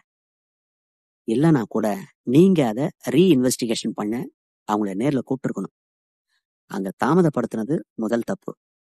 அது எப்படி பாடியை முதல்ல பார்த்த எவிடன்ஸை நீங்க அவ்வளோ கேர்லெஸ்ஸா விட முடியும்?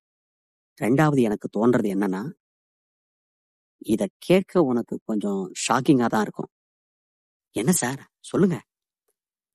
என்னோட வியூகத்தின்படி அந்த பொண்ணு மினிஸ்டரோட மகளா இருக்க சான்ஸே கிடையாது. இதை கேட்டதும் சதாசிவம் அதிர்ச்சியாகிறார். பச்சை புடவை பெண் கண்டிப்பாக மினிஸ்டரின் மகளாக இருக்க முடியாது என்று பாபு கூறிய அந்த கூற்று சதாசிவத்தின் மனதில் இடியை தந்தது. எப்படி சார் நீங்க இல்லைன்னு சொல்றீங்க? சதாசிவம், நான் உங்ககிட்ட ஒண்ணு கேக்குறேன். ஐ மீன் நினைவுபடுத்த விரும்புறேன். பண்ணலாமா? பண்ணலாம் சார். உங்களோட இந்த குன்னூர்ல தான் 10 வருஷத்துக்கு முன்னாடி ஒரு சம்பவம் நடந்துச்சு. ரொம்ப சின்ன சம்பவம் தான் அது. என்னன்னா, அண்ணனுக்கும் தம்பிக்கும் டீ எஸ்டேட் பாகம் பிரிக்கிறதுல ஒரு சண்டை. அதுல அண்ணங்காரன் தம்பியோட மண்டைய பொளந்து பெரிய இஷ்யூ ஆக்கிட்டான். இந்த விஷயம் நீங்க கேள்விப்பட்டிருக்கீங்களா? தெரியும் சார். அந்த டைம்ல பேசப்பட்ட கேஸ் தான் இது. எனக்கு நல்லாவே ஞாபகம் இருக்கு சார். சரி, அப்போ அந்த அண்ணன் தம்பி 2 பேரோட பேர் சொல்லுங்க. சார், பேர்லாம் டக்குன்னு கேட்டா எப்படி சார் ஞாபகம் வரும்? எனக்கு சுத்தமா ஐடியாவே இல்லை சார். ஆனா மதுரையில இருந்துதான் அந்த நியூஸை டிவி மூலமா பார்த்தேன். எனக்கு அந்த 2 பேரோட பேரு இன்னைக்கு வரைக்கும் ஞாபகம் இருக்கு. ஆனா உங்க ஊர்ல நடந்த ஒரு சம்பவத்தோட நிகழ்வே உங்களால ஞாபகம் வச்சுக்க முடியல. ஏன்னா இந்த ஊர்ல இருக்கிற உங்களுக்கு அது பெரிய சமாச்சாரம் இல்லை. அதனால அது உங்களுக்கு 10ஓட 11 தெரியலாம். ஆனா எங்கேயோ இருக்கிற எனக்கு அது ஞாபகம் இருக்கு. இது மூலமா நான் என்ன சொல்ல வரேன்னு தெரியுதா? சார், கொஞ்சம் புரியுது, கொஞ்சம் புரியாத மாதிரியும் இருக்கு sir. Power of media Sadasivam. உங்க ஊர்ல இருக்கிற ஆளுகளுக்கெல்லாம் தெரியும் இந்த வாய்க்கா தகராறுலாம் வாரத்துக்கு 1 எல்லா ஊர்லயும் நடக்கும்னு. ஆனா மீடியாக்காரனுக்கு அதுதான் பெரிய விஷயம். அதை கவர் பண்ணி அவன் மண்டைக்கு ஜூம் போய் மண்டையில இருந்து மூளைக்கு க்ளோஸ்அப் வச்சு உடல் வரைக்கும் போயிடுவான். ஏன்னா அதுதான் மக்களுக்கு பிடிக்கும். மக்களோட பல்ஸை நல்லா புரிஞ்சவன் தான் மீடியா. அப்படிப்பட்ட மீடியாவுக்கு மினிஸ்டரோட மகள் இறந்து போயிட்டா, அவளோட பணமும் காணாம போயிடுச்சுன்னு தெரிய வந்தா அது எவ்வளவு பெரிய விஷயமா ஆக்கியிருப்பாங்க. ஆமா சார், நீங்க சொல்றதும் வேலிட் பாயிண்டா தான் இருக்கு. இந்த யோசனை எனக்கு முதல்லயே தோணுச்சு சார். சதாசிவம், நீ எல்லாத்தையுமே ரொம்ப லத்தார்ஜிக்கா பாக்குற. போலீஸ் வேலைக்கு வந்துட்ட அப்புறம் சின்ன விஷயமா இருந்தாலும் அது மூலமா நமக்கு ஒரு பெரிய க்ளூ கிடைக்க போகுதுன்னு தான் அந்த சின்ன விஷயத்த ஹேண்டில் பண்ணணும். அது உங்ககிட்ட இல்லாத மாதிரி எனக்கு தோணுது. சின்ன சின்ன விஷயத்து மேலெல்லாம் இனிமே நீ கண்ணு வச்சுக்கோ. இப்ப நீ என்கிட்ட சொன்ன கேஸ் பத்தின பிரீஃப்லயே நீ எத்தனை சின்ன சின்ன விஷயங்களை விட்டேன்னு எனக்கு தெரியல. ஆனா நீ சொன்னதை வச்சு நான் இந்த கேஸோட தியரிய உனக்கு இப்ப சொல்லியிருக்கேன். பட் எனக்கு இதுல 100% ஷூரிட்டி இருக்கு. அது கண்டிப்பா மினிஸ்டரோட பொண்ணா இருக்காது. காத்து கூட நுழைய முடியாத ஒரு கண்டெய்னர்ல நம்ம பொத்தி பொத்தி ஒரு விஷயத்த பாதுகாத்தாலும் சின்ன ஓட்ட வழியா மீடியா புகுந்து அந்த நியூஸை எடுத்துருவாங்க. அதுல எனக்கு நிறைய அனுபவம் இருக்கு. அப்படிப்பட்டவங்களுக்கு இந்த நியூஸ் கண்ல படலனா கண்டிப்பா அது உண்மையா இருக்க வாய்ப்பே கிடையாது சதாசிவம். மறுபடியும் இத நான் முதல்லயே யோசிச்சேன் அப்படிங்கிற வார்த்தையை சொல்லாத. நீ தக்க சமயத்துக்கு ஏத்த மாதிரி முடிவெடுக்கல. அதனாலதான் இந்த கேஸ் உனக்கு இவ்வளவு இழுபறியா இருக்கு. ஆமா சார், நானுமே நிறைய லத்தாஜிக் மூவ் பண்ணிருக்கேன். எனக்கே அது இப்ப தோணுது சார். இனிமே இந்த கேஸை நான் மூவ் பண்றப்போ ரொம்ப உன்னிப்பா எல்லா விஷயங்களையும் கவனிச்சு சீரியஸா எடுத்துட்டு பண்றேன் சார். அது மட்டும் கிடையாது சதாசிவம், உங்ககிட்ட வேற ஒரு விஷயத்தையும் நான் சொல்லி ஆகணும். சொல்லுங்க சார். நீ மறுபடியும் அந்த லவர்ஸை கூப்பிட்டு ஒரு ரீஇன்வெஸ்டிகேஷன் பண்ணா நல்லா இருக்கும்னு நினைக்கிறேன். ஆனா இப்ப கிடையாது. இன்னும் கொஞ்சம் இன்வெஸ்டிகேஷன் மூவ் ஆயிட்ட பிறகு அப்புறமா நீ அதை பண்ணா நல்லா இருக்கும்னு எனக்கு தோணுது. ஓகே சார், பண்ணலாம். ஆனா ஏன் ஸ்பெசிபிக்கா அதை கேக்குறீங்க? ஏன் கேக்குறேன்னா, நீ அந்த லவ்வர்ஸை இது வரைக்கும் இன்வெஸ்டிகேட் பண்ணதே இல்லை. சதாசிவம் தலையை கீழே தொங்க போட்டுக் கொண்டார். ஐ மீன், அந்த கொலைய பார்த்த கையோட இன்வெஸ்டிகேஷனை பண்ணல. மேபி அந்த லவ்வர்ஸே கொலகாரங்களா இருந்து அவங்க தப்பு தப்பா பொய் சொல்லி உங்ககிட்ட இருந்து தப்பிக்க ட்ரை பண்ணிருக்கலாம் இல்லையா?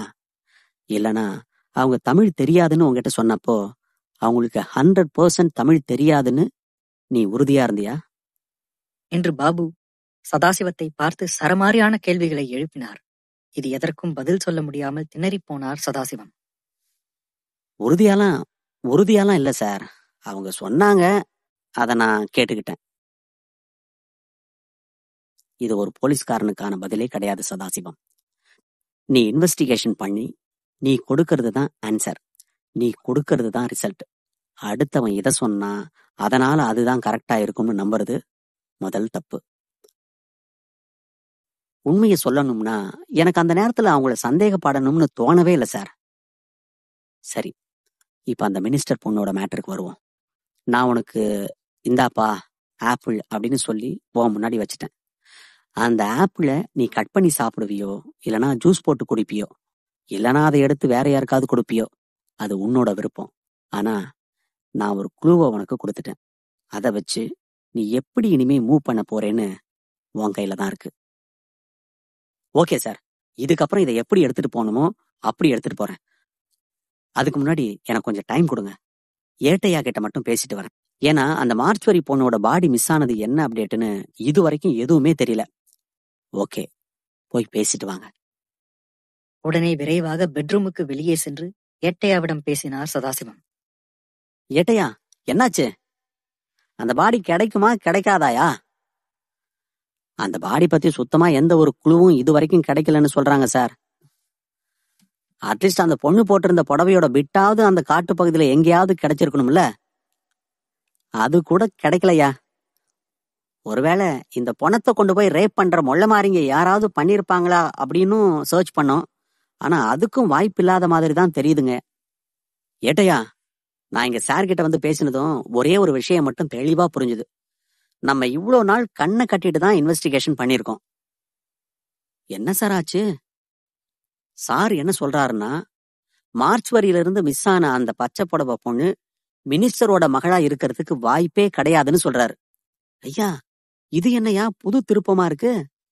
ஆமா ஏட்டையா, நீங்க கொஞ்சம் நினைச்சு பாருங்களேன். மினிஸ்டரோட பொண்ணு இறந்திருக்கா, அதுவும் ஆள் அரவமே இல்லாத இடத்துல இறந்திருக்கிறா. அப்புறம் அந்த பொண்ணோட பாடி மிஸ் ஆகி இவ்வளவு நேரம் ஆக போகுது. அது எப்படி ஏட்டையா மீடியா எதுவுமே இத கவர் பண்ணாம இருந்திருப்பாங்க? இதை கேட்டதும் முத்து ஆச்சரியமானார். அட ஆமா சார், அந்த ஆங்கிள் இருந்து நம்ம யோசிக்கவே இல்லை பாத்தீங்களா? ஆமா ஏட்டையா, பாபு சார் கிட்ட வந்து பேசினப்பதான் அப்படி ஒரு ஆங்கிளே ஓபன் ஆச்சு. ஆனா டிஎஸ்பி எதுக்கு அப்படி சொல்லியிருப்பாரு? ஒருவேளை அது உண்மையா மினிஸ்டரோட பொண்ணா இருந்தா இந்நேரம் டிஎஸ்பி எனக்கு 10 கால் பண்ணி கேட்டிருப்பாரு. ஆனா அவர் அந்த ஒரே காலோட நிறுத்திட்டாரு. எனக்கு என்னமோ இதுக்கு பின்னாடி ஏதோ பெருசா இருக்குதுன்னு தோணுது ஏட்டையா. ஒருவேளை டிஎஸ்பியே அந்த பொண்ணோட பாடிய யாரையாவது வச்சு கடத்தி கொண்டு போயிருப்பாருன்னு சொல்ல வரீங்களா? அப்படி சொல்ல வரல ஏட்டையா. ஆனா அப்படியும் இருக்க வாய்ப்புகள் இருக்கிற மாதிரி தான் எனக்கு தெரியுதுன்னு சொல்ல வரேன். சார், நான் உடனே மார்ச்சுரி வாய்ஸுக்கு கால் பண்ணி அங்க என்ன அப்டேட்னு கேட்டுட்டு உங்களுக்கு உடனே கூப்பிடுறேன். உடனே ஏட்டையா சதாசிவத்தின் காலை கட் செய்துவிட்டு அந்த மார்ச்சரி பாய்ஸில் ஒருவனான அசோக்கிற்கு கால் செய்தார்.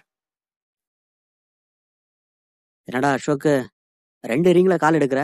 போனை கையில வச்சுட்டு கேம் விளையாடிட்டு இருந்தியா? ஐயா, இந்த மாதிரி சுச்சுவேஷன்ல எப்படியா கேம்லாம் விளையாட முடியும்? சோறு தண்ணி கூட இல்லாம தேடிட்டு இருக்கோம்யா. எங்கேயுமே கிடைக்கல. நாங்க அன்னைக்கு 2 பேரும் உள்ள இல்லாம வெளியே போனது எவ்வளவு பெரிய தப்புன்னு இப்பதான் தோணுது. எப்படி இந்த பாடியை ஒப்படைக்க போறேன்னு ஒண்ணுமே தெரியலையா. யோ, கொஞ்சம் சீக்கிரமா கண்டுபிடிக்க பாருங்கயா. கேஸ் வேற ரொம்ப இழுத்துக்கிட்டே போகுது. டிஎஸ்பி கத்த ஆரம்பிச்சிடுவாரு. உங்க டிபார்ட்மெண்ட்ல இருந்து வந்த ஆட்களும் தேடிட்டு தான் இருக்காங்கய்யா. கண்டிப்பா ஏதாவது கிடைச்சிச்சுன்னா அவங்களே உங்களுக்கு சொல்லுவாங்கய்யா. சரி சரி பாருங்க. உடனே இந்த காலை வைத்துவிட்டு சதாசிவத்திற்கு கால் அடித்தார் ஏட்டையா. ஐயா, அங்க அவங்க இன்னும் தேடிட்டு தான் இருக்காங்களாம். க்ளூவும் எதுவும் கிடைச்ச மாதிரி தெரியல. என்னதான் பண்றதுன்னு ஒன்னும் புரியலையா. சரி ஏட்டையா, நீங்க போனை வைங்க. நாளைக்கு காலையில இத பத்தி பார்க்கலாம். ஐ மீன் மிடில் ஆஃப் த மீட்டிங். உடனே போனை வைத்துவிட்டு பாபு அருகில் சதாசிவம் சென்றார். சார், இப்ப என்ன சார் பண்றது? நீதான் சதாசிவம் முடிவு பண்ணணும். சதாசிவம் நீண்ட நேரம் யோசித்துக் கொண்டே இருக்கிறார். இந்த சிச்சுவேஷனை எப்படி ஹேண்டில் செய்வது என்று அவருக்கு ஒன்றும் புரியவில்லை. உடனே பாபு குறுக்கிட்டு பேசுகிறார். நீங்க ஏன் உங்க டிஎஸ்பிய பிளாக்மெயில் பண்ணி மிரட்டக்கூடாது? என்னது, பிளாக்மெயிலா? டிஎஸ்பியை பிளாக்மெயில் செய் என்று பாபு சொன்னதை கேட்டு அந்த ஷாக்கிலிருந்து இன்னும் சதாசிவம் மீளவில்லை. என்ன சார் சொல்றீங்க? நான் எப்படி சார் அவரை, அதுவும் பிளாக்மெயில்? அது ஒரு பிளாக்மெயில்னு சொல்ல முடியாது சதாசிவம். ஆனா போட்டு வாங்குறதுன்னு சொல்லலாம். சார், எனக்கு ஒண்ணுமே புரியல சார். என்ன சொல்ல வரீங்க? அதாவது, உனக்கு ஒரு எடுத்துக்காட்டு சொல்லணும்னா, நான் சர்வீஸ்ல இருந்த டைம்ல ஒரு ரவுடியோட இருப்பிடம் என்னன்னு தெரியாம எங்க டீம் ரொம்ப அலைஞ்சோம். ஆனா அவன் இருக்கிற இடம் எங்க டிபார்ட்மெண்ட்லயே ஒருத்தனுக்கு தெரியும். அவன்தான் அந்த ரவுடிக்கு எங்க கூட இருந்துகிட்டே இன்ஃபார்மர் வேலை பார்த்தான். ஒரு கட்டத்துல அது எங்களுக்கு தெரிஞ்சு போச்சு. ஆனா ஆள் யாருன்னு கண்டுபிடிக்க நாங்க ரொம்ப யோசிச்சோம். அப்புறமா ஒரு ஐடியா பண்ணி எங்க டீம்ல இருக்கிற எல்லா போலீஸ்காரங்களையும் மீட்டிங்க்கு வர சொல்லி சொன்னோம். பெரிய ஐடியாலாம் இல்ல, ரொம்ப சப்பையான ஓல்டு ஸ்கூல் டெக்னிக் தான். எல்லாரையும் தனித்தனியா மீட்டிங்க்கு கூப்பிட்டுட்டு அந்த ரவுடி இருக்கிற இடம் எதுன்னு தெரிஞ்சு போச்சு, நம்ம உடனே அங்க போய் நம்ம வேலையை ஸ்டார்ட் பண்ண வேண்டியதான்னு சொல்லி ஒரு போலியான அட்ரஸ சொன்னோம். அது கூடவே அந்த ரவுடிக்கு தெரிஞ்ச ஒரு இன்ஃபார்மர் இங்க இருக்கானா. ஆனா அவன் கட்சி மாறி அந்த ரவுடிய பத்தின எல்லா உண்மையும் என்கிட்ட வந்து சொல்லிட்டான். இது அந்த ரவுடிக்கும் தெரிஞ்சு போச்சு. அதனால அவன் எங்களுக்கு ஒரு அட்ரஸ் அனுப்பி, இந்த அட்ரஸ்ல இருக்கிற அந்த இன்ஃபார்மரோட குடும்பத்தை கொல்ல போறேன்னு வந்து நிக்கிறான். அந்த அட்ரஸை எல்லார் போனுக்கும் அனுப்புறேன், ஒவ்வொருத்தரா ரூம்குள்ள வந்து தனியா சொல்லுங்கன்னு சொன்னோம். ஆனா எல்லாருக்கும் நாங்க அனுப்புனது அவங்க வீட்டு அட்ரஸ் தான். அதை பார்த்துதான் அந்த உண்மையான இன்ஃபார்மர் அவனே வந்து உண்மையை உளறிட்டான். அந்த மாதிரி ஏதாவது ஒரு டெக்னிக்கை யூஸ் பண்ணு. சார், இந்த ஐடியா நல்லா தான் இருக்கு. ஆனா நீங்க சொல்ற இந்த ஐடியா சரிப்பட்டு வருமா? இந்த ட்ரிக் மூலமா ஏகப்பட்ட பேர்கிட்ட இருந்து நாங்க உண்மையை வாங்கியிருக்கோம். சரி சார், இருந்தாலும் என்னோட மேலதிகாரி கிட்ட நான் எப்படி சார் இந்த மாதிரி பேச முடியும்? மிஸ்டர் சதாசிவம், வந்ததுல இருந்து எல்லா ஐடியாவையும் நான் தான் சொல்லிட்டு இருக்கேன். இந்த வழியில போ, பாதை குண்டும் குழியுமா இல்லாம நல்லாதான் இருக்குன்னு சொல்ல முடியும். ஆனா நீ கூடவே வந்து என்ன டிராப் பண்ணிட்டு போங்கன்னு கேக்குற. அது எப்படி முடியும் சதாசிவம்? மீண்டும் தலையை தொங்க போட்டார் சதாசிவம். சாரி சார், உங்களோட பிரைனையும் கொஞ்சம் யூஸ் பண்ணுங்க. கண்டிப்பா இந்த உலகத்துல நடக்காத விஷயம் எதுவுமே கிடையாது. பிளான் பண்ணி காய் நகர்த்தினா கண்டிப்பா ஜெயிக்கலாம். முதல்ல நான் சொன்னதை ஒர்க் அவுட் பண்ண, உங்ககிட்ட ஏதாவது நல்ல ஐடியா இருக்கான்னு யோசிச்சுட்டு வந்து என்கிட்ட சொல்லுங்க. சார், இந்த இன்வெஸ்டிகேஷன் ஸ்டார்ட் ஆனதுல இருந்து எனக்கு ரொம்ப தலைவலியா இருக்கு சார். பாருங்க, இப்போவும் சரியான தலைவலி. ஏகப்பட்ட குழு வேற கொடுத்துட்டீங்க. எல்லாத்தையுமே அனலைஸ் பண்ணி பார்க்கவே எனக்கு கொஞ்ச நேரம் தேவைப்படும் போல சார். நான் இப்போதைக்கு உத்தரவு வாங்கிக்கிறேன். கண்டிப்பா நம்ம நாளைக்கு மீட் பண்ணுவோம். அப்படி முடியாத பட்சத்துல நானே உங்களுக்கு கால் பண்றேன் சார். கண்டிப்பா சதாசிவம். இப்பவே மணி 3 ஆயிடுச்சு. இருட்டுல கொஞ்சம் பார்த்து போங்க. இல்ல சார், நான் அதெல்லாம் பத்திரமா போயிடுவேன், பயப்படாதீங்க. அடிச்ச போதை ஃபுல்லா இறங்கிடுச்சு. கேர்ஃபுல்லா வீட்டுக்கு போய் சேர்ந்துருவேன். அங்கிருந்து விரைவாக கிளம்பினார் சதாசிவம். அங்கிருந்து கிளம்பும்போது ஏட்டையா முத்துவுக்கு போன் செய்தார். ஏட்டையா, நான் இன்னைக்கு நைட்டு வர்றது கஷ்டம். நீங்களும் வீட்டுக்கு போங்க. நான் நாளைக்கு காலையில வந்துடுறேன். நீங்களும் கரெக்டா டைமுக்கு வந்துருங்க. நாளைக்கு ரொம்ப முக்கியமான நாள் என்று கூறி போனை கட் செய்தார் சதாசிவம். வண்டியில் ஏறும்போது பாபு சொன்ன வார்த்தைகளையும் இதற்கு முன் தாஸை சந்திக்கும் போது அவர் கூறிய ஒரு சில வார்த்தைகளையும் மண்டையில் ஓட்டிக்கொண்டே வண்டியை ஓட்டினான் சதாசிவம். பின்னர் ஒரு வழியாக வீடு வந்து சேர்ந்ததும் வீட்டிற்குள் நுழைந்து முதலில் ஷெர்லி இருக்கும் பெட்ரூமை பார்த்தான். பெட்ரூம் பூட்டப்பட்டிருந்தது. குழந்தைகளும் வீட்டில் இல்லை. இதனால் சற்று அதிர்ச்சியானார் சதாசிவம். உடனே அந்த நடுராத்திரியில் ஷெர்லிக்கு கால் செய்தார். ஷெர்லியும் கால் வருவதற்காகத்தான் காத்திருந்தது போல உடனே காலை அட்டன் செய்தான். ஆனால் சிறிது நேரத்திற்கு பேசவே இல்லை. ஹலோ ஹலோ ஷெர்லி, ஏய் பேசுடி. ஏன் கால் எடுத்துட்டு அமைதியா இருக்க? எங்க போன? பசங்களாம் எங்க? மீண்டும் மீண்டும் ஷெர்லி அமைதியாகவே இருக்கிறார். ஏய், நான் உன்கிட்ட தாண்டி போன்ல பேசிட்டு இருக்கேன். ஏதாவது பேசுடி. நான் அப்ப பேசினதுக்கெல்லாம் ரொம்ப சாரி. அதுக்கு தான் போன் பண்ணேன். நீ இப்ப எங்க இருக்க? ஷெர்லியிடமிருந்து எந்தவிதமான ரெஸ்பான்ஸும் வராததால் சதாசிவம் வெறுப்படைந்தான். ஏதாவது பேசுடி. நான் அதான் பண்ணதுக்கெல்லாம் சாரின்னு சொல்றேன்ல. ப்ளீஸ் அமைதியா இருக்காத, பேசு. இதோ பாரு, நீ கண்ட கருமத்தெல்லாம் பேசிட்டு சாரி கேட்டா அதை எடுத்துக்கிட்டு போறதுக்கு நான் இதுக்கு மேல பேச விரும்பல. இங்க பசங்களாம் இருக்காங்க. இதோட போனை வச்சுட்டு நீ போ. புரிஞ்சுக்கோமா, நான் அப்ப வேலை டென்ஷன்ல ஏதோ பேசிட்டேன். உனக்கு தான் தெரியும்ல, நான் வேலை டென்ஷன்ல இருந்தா எவ்வளவு ஃப்ரஸ்ட்ரேட்டடா இருப்பேன்னு. அத பத்தி தெரிஞ்சும் நீ புரிஞ்சுக்காம இப்படி பண்றது ரொம்ப தப்புடி. எல்லாம் ஒரு அளவுக்கு தான் சதா பொறுத்துட்டு போக முடியும். வார்த்தையிலையும் லிமிட் இருக்கு. நான் அப்படி என்ன அப்போ கேட்டுட்டேன்னு நீங்க அப்படி பேசுனீங்க? எதை பேசிட்டு சாரி சொன்னாலும் ஏத்துக்குவாங்க நினைக்கிறதே தப்பு. இனிமே என்ன நீங்க பார்க்க வேண்டாம். நீ முன்னாடி பேசினப்ப சொன்னியே, நான் பேசினாதான் இனிமே நீ பேசணும்னு. அதையே நானும் சொல்றேன். இனிமே நானா விருப்பப்பட்டாதான் உன்னை வந்து பாப்பேன். ஆனா அதுக்கு வாய்ப்பே இல்லைன்னு தான் நினைக்கிறேன். சரி, பசங்க தூங்கிட்டு இருக்காங்க. ரொம்பலாம் என்னால கத்தி பேச முடியாது. நான் போனை வச்சிடுறேன்.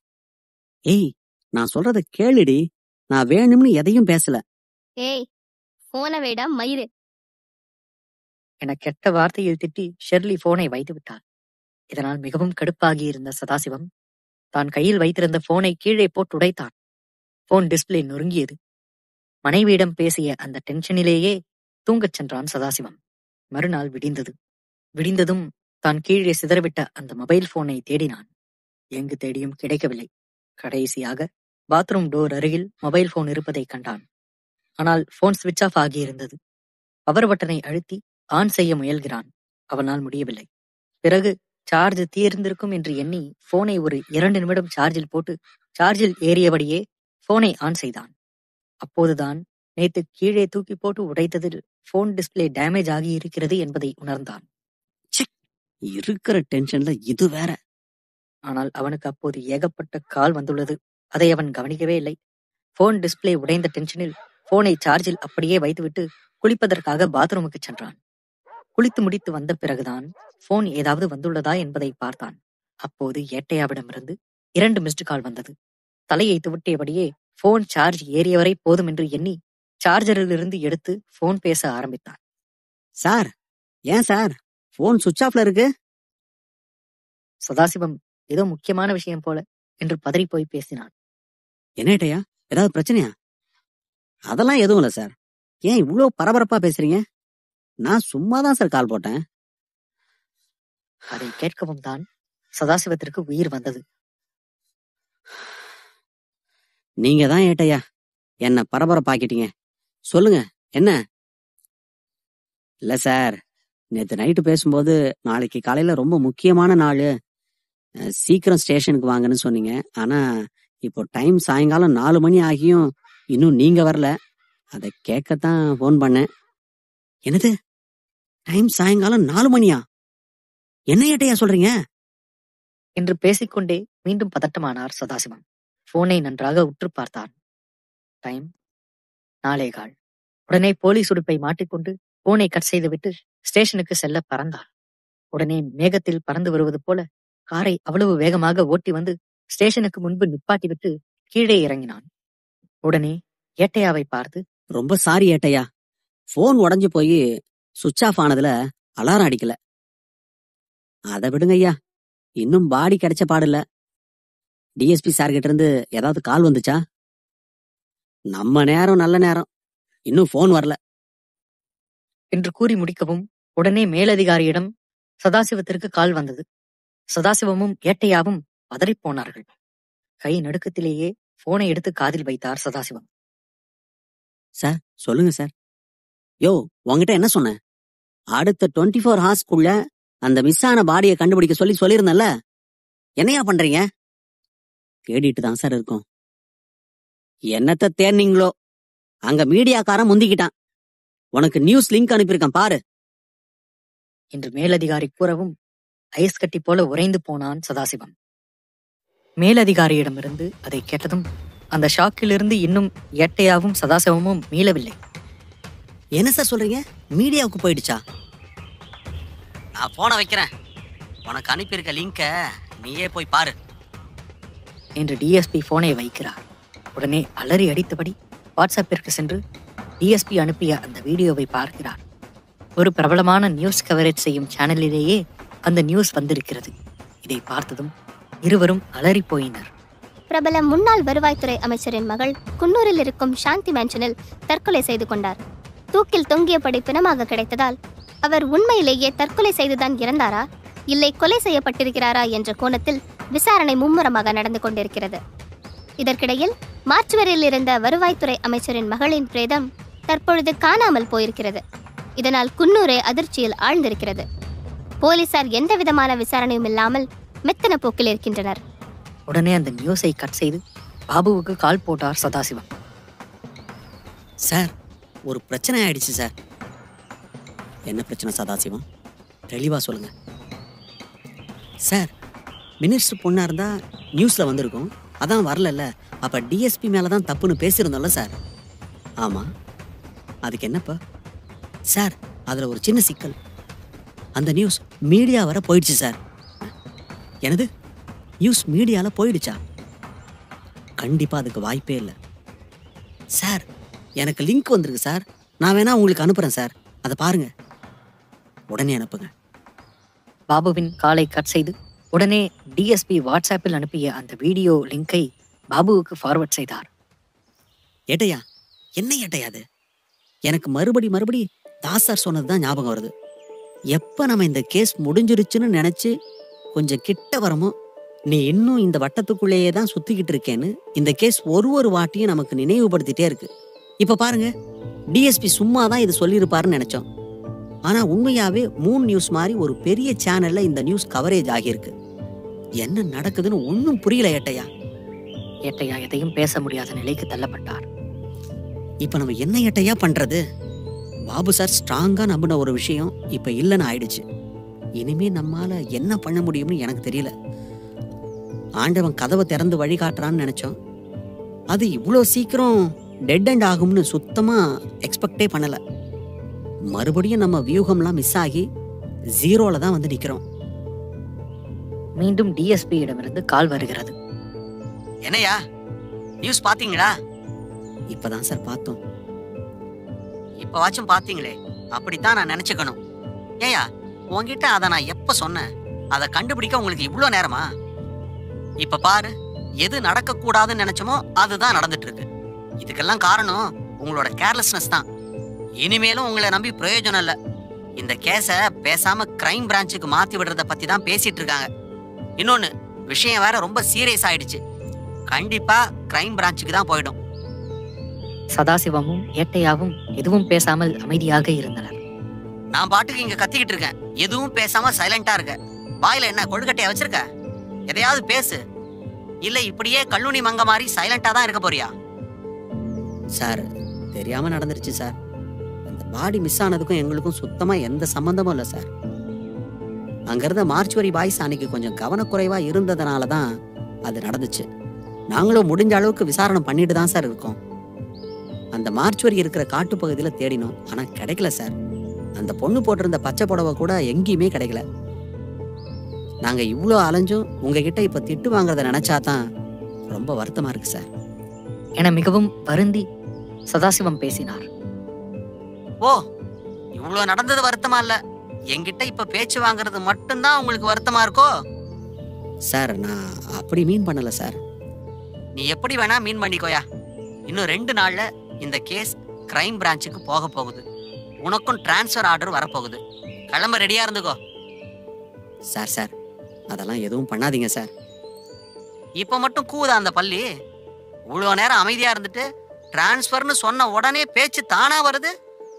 இப்ப நான் விளையாட்டுக்கு தான் சொன்னேன், ஆனா இனிமே அதை உண்மையாக்க போறேன். மேலதிகாரி சடனாக போனை வைத்தார். எனக்கு இப்ப வர்ற ஆத்திரத்துக்கு அந்த ஆளை வீடு தேடி போய் வெட்டிட்டு வந்துடலாம்னு தோணுது. நீங்க கொஞ்சம் அந்த மிஸ்ஸிங் பாடி கேஸ் என்னன்னு பாத்துக்கோங்க ஏட்டையா. நான் கிளம்புறேன். சார், எங்க போறீங்க? சாக போல ஏட்டையா, உயிரோட தான் இருப்பேன். அந்த கேஸ் பத்தியே மண்டையில ஓடி ஓடி எங்க பைத்தியமா ஆயிடுவனோன்னு பயமா இருக்கு. அதனால கொஞ்சம் வெளியே போயிட்டு வரேன். காரை எடுத்துக்கொண்டு கிளம்பினார் சதாசிவம். 2 மணி நேரம் காரிலேயே எங்கே சுற்றுகிறோம் என்று கூட தெரியாமல் சாலை எவ்வளவு தூரம் செல்கிறதோ ஒரே ரோட்டில் சென்று கொண்டிருந்தார். பின்னர் சாலை முடியும் வரை சென்று ரிவர்ஸ் எடுத்து மறுபடியும் அதே ரோடு வழியாக ரிட்டர்ன் ஆனார். என்ன செய்வது என்பதை அறியாமல் திண்டாடிக் கொண்டிருந்தார் சதாசிவம்.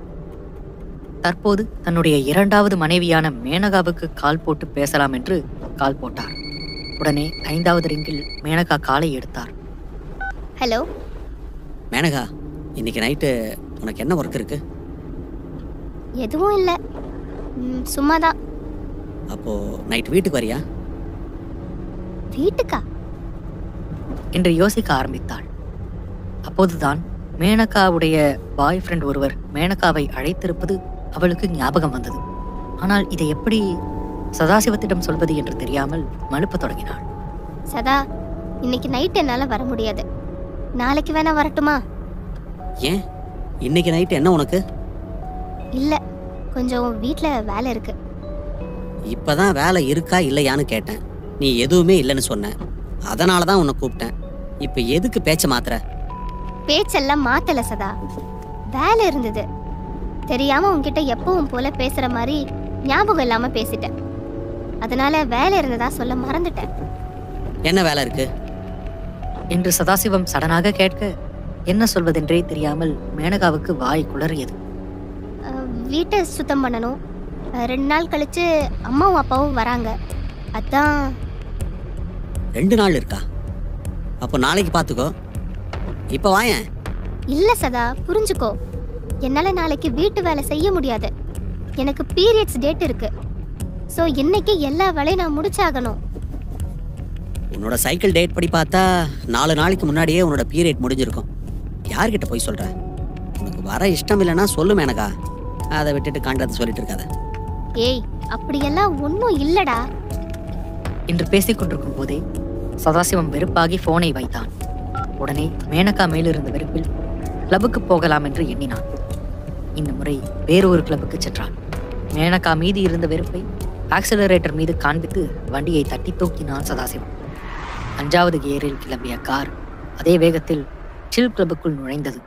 இந்த கிளப் தான் ஊரிலேயே பெரிய கிளப். ஆணாதிக்கம் மிக்க ஆடவர்கள் சங்கமிக்கும் இடமாக திகழ்கிறது. இந்த சில் கிளப் உள்ளே நுழைந்ததும் நோட்டீஸ் போர்டில் ஃப்ரெஷ் இம்போர்ட்டட் என்று லேபிள் ஒட்டவிடப்பட்டிருந்தது. அதில் அதிக விலை மாது எதுவோ அதை சூஸ் செய்து ஏஜென்ட்டிடம் கூறினார் சதா. உடனே ஏஜென்ட் ஆம் என்று சம்மதித்து மேலே போய் அந்த ஃப்ரெஷ் பீஸ் பெண்ணிடமும் பேசிவிட்டு கீழே இறங்கி வந்தார். சார், ஓகே சொல்லிட்டாங்க, போகலாம். அவ என்னையா ஓகே சொல்றது? நான் தான் காசு கொடுக்குறேன். ஓகேவா இல்லையான்னு நான் தான் சொல்லணும். எனக்கு ஓகே, நான் போறேன். ஆணவமாக மாடிப்படி ஏறினார் சதாசிவம். ஏஜென்ட்டும் சதாசிவத்தை பார்த்து யாரையா இந்த ஆளு என்று நினைத்தபடியே தலையில் தட்டி கொண்டு அங்கிருந்து கிளம்பினார். இந்த முறை சரியான ரூமுக்குத்தான் செல்கிறோமா என்பதை உறுதிப்படுத்திக் கொண்டு கதவை தட்டினார் சதாசிவம். உடனே உள்ளே இருந்த அந்த பெண் கதவை திறந்தாள். வாப்பா, வந்து உட்காரு. நான் ரெடி ஆகிட்டு வந்துடுறேன். சதாசிவமும் வந்து கட்டிலில் அமர்ந்தான். என்னப்பா, கதவு மூடாம நீ பாட்டுக்கு வந்து உக்காந்துட்ட? ட்ரெஸ்ஸை மாத்தணும்ல. கதவை மூடினாள். எதுக்கு ட்ரெஸ் மாத்தணும் சம்பந்தமே இல்லாம? ம், அதெல்லாம் ஒரு வித்தை. உனக்கு தெரியாது கண்ணா. சதாசிவம் சைலண்டாக இருந்தான். ஆமா, என்ன வேலை செய்யற? போலீஸ் இன்ஸ்பெக்டரா இருக்கேன். போலீஸா? 2 நாள் முன்னாடி ஒருத்தன் வந்தான். இப்போ நீயா? 2 நாள் முன்னாடி வந்தாங்களா? 2 நாள் முன்னாடி யார் வந்தாங்க? உங்க டிபார்ட்மெண்ட்ல இருந்து தான் ஒருத்தன் வந்தான். பேரு பெயரை மறந்து போய் யோசித்துக் கொண்டே இருந்தார். டிஎஸ்பி பகவானா? ஆமா, அதே ஆள் தான். நல்ல பேரு. பேருக்கேத்த மாதிரி நல்லா கொழுக்கு மொழுக்குன்னு தான் இருந்தாரு. கரெக்டா எந்த டேட்னு சொல்லு. 2 நாளைக்கு முன்னாடி என்ன டேட் இருக்கும்? மே 30. மே 30 தான். எதையோ ஒன்றை நாம் கண்டுபிடித்து விட்டோம் என்கிற தெளிவு அவரின் முகத்தில் தெரிந்தது. உடனே கொடுத்த காசு வீணாக போனாலும் போகட்டும் என்று உடனே அங்கிருந்து பரபரப்பாக கிளம்பி விட்டார். அங்கிருந்து ஓடோடி வந்த சதாசிவம் உடனே காரை எடுத்துக்கொண்டு பாபு வீட்டிற்கு விரைந்தார். போகும் வழியிலேயே பாபுவுக்கு சதாசிவத்திடமிருந்து கால் சென்றது. Hello sir. சொல்லுங்க சதாசிவம். சார், தூங்கிடாதீங்க. நான் அங்கதான் வந்துட்டு இருக்கேன். உங்ககிட்ட ஒரு முக்கியமான விஷயம் சொல்லணும் சார். எனக்கும் உங்ககிட்ட ஒரு முக்கியமான விஷயம் சொல்லணும். அதான் இன்னும் ஒரு 1/2 மணி நேரத்துல நானே கூப்பிடலாம்னு இருந்தேன். நீங்களே கால் பண்ணிட்டீங்க. சார், அந்த வீடியோ பாத்தீங்களா? வீடியோ பார்த்தேன் சதாசிவம். அதை பத்தி தான் உங்ககிட்ட முக்கியமா பேசணும். உங்களுக்கு கால் போடலாம்னு இருந்தேன். நானே வந்துட்டு இருக்கேன் சார். ஒரு 1 hour வெயிட் பண்ண முடியுமா? No problem. நீங்க எப்ப வந்தாலும் ஓகே. என்னோட கதவுகள் உங்களுக்காக எப்பவும் திறந்துதான் இருக்கும். உடனே போனை வைத்துவிட்டு காரின் வேகத்தை கூட்டினார் சதாசிவம். 1 மணி நேரம் என்று கூறியதை 50 நிமிடங்களிலேயே சாத்தியமாக்கி காட்டினார். பாபுவின் வில்லாவை வந்தடைந்தார் சதாசிவம். அங்கே சென்று காலிங் பெல் அடித்தவுடன் தான் புரிந்தது கதவு ஏற்கனவே திறந்துதான் இருக்கிறது என்று. திறந்திருந்த கதவு வழியாக உள்ளே நுழைந்து மீண்டும் அந்த கதவை மூடிவிட்டு உள்ளே சென்றான் சதாசிவம். ஹாலில் யாருமே இல்லை. ஒருவேளை பெட்ரூமில் உறங்கிக் கொண்டிருப்பார் என்று நினைத்து பெட்ரூமிற்கு சென்றார். இவர் நினைத்தது போல அங்கேயேதான் பாபு உறங்கிக் கொண்டிருக்கிறார். பின்னர் அவரை மெல்லமாக தட்டி எழுப்பினார் சதாசிவம். பாபு எழுந்தவுடன், வாங்க சதாசிவம். முழிச்சிருக்கணும்னு தான் நினைச்சேன். ஆனா அப்படியே தூக்கம் வந்துருச்சு. அதனால என்ன சார், பரவாயில்ல, நான் தான் உங்களை டிஸ்டர்ப் பண்ணிட்டேன். அப்படிலாம் ஒண்ணுமே இல்லை சதாசிவம். உட்காருங்க. ஏதாவது சாப்பிட்றீங்களா? எதுவும் வேணாம் சார். நீங்க என்ன விஷயமா என்ன வர சொல்லி இருந்தீங்க, அதை சொல்லுங்க. அதுக்கு முன்னாடி நீங்க ஏதோ முக்கியமான விஷயம் சொல்லணும்னு சொன்னீங்களே, அதை சொல்லுங்க. சிறிது நேரம் மூச்சு வாங்கிவிட்டு பேச ஆரம்பித்தார் சதாசிவம். சார், இன்னைக்கு நான் சில் கிளப்புக்கு போயிருந்தேன். அங்க ஒரு ப்ராஸ்டிடியூட்டை நான் மீட் பண்ணேன். அவங்க என்ன சொன்னாங்கன்னா, 2 நாளுக்கு முன்னாடி தான் உங்க டிபார்ட்மெண்ட்ல இருந்து ஒருத்தர் வந்தாரு.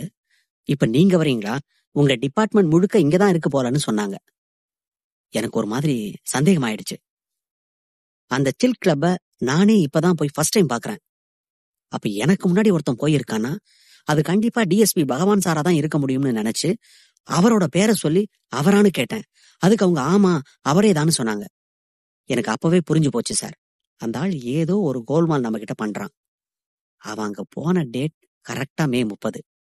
எனக்கு போன் வந்த டேட் மே 31. அங்க போயிட்டு வந்த மறுநாளே எனக்கு கால் பண்ணிருக்கான். சோ இதுல ஏதோ ஒண்ணு இருக்கு சார்.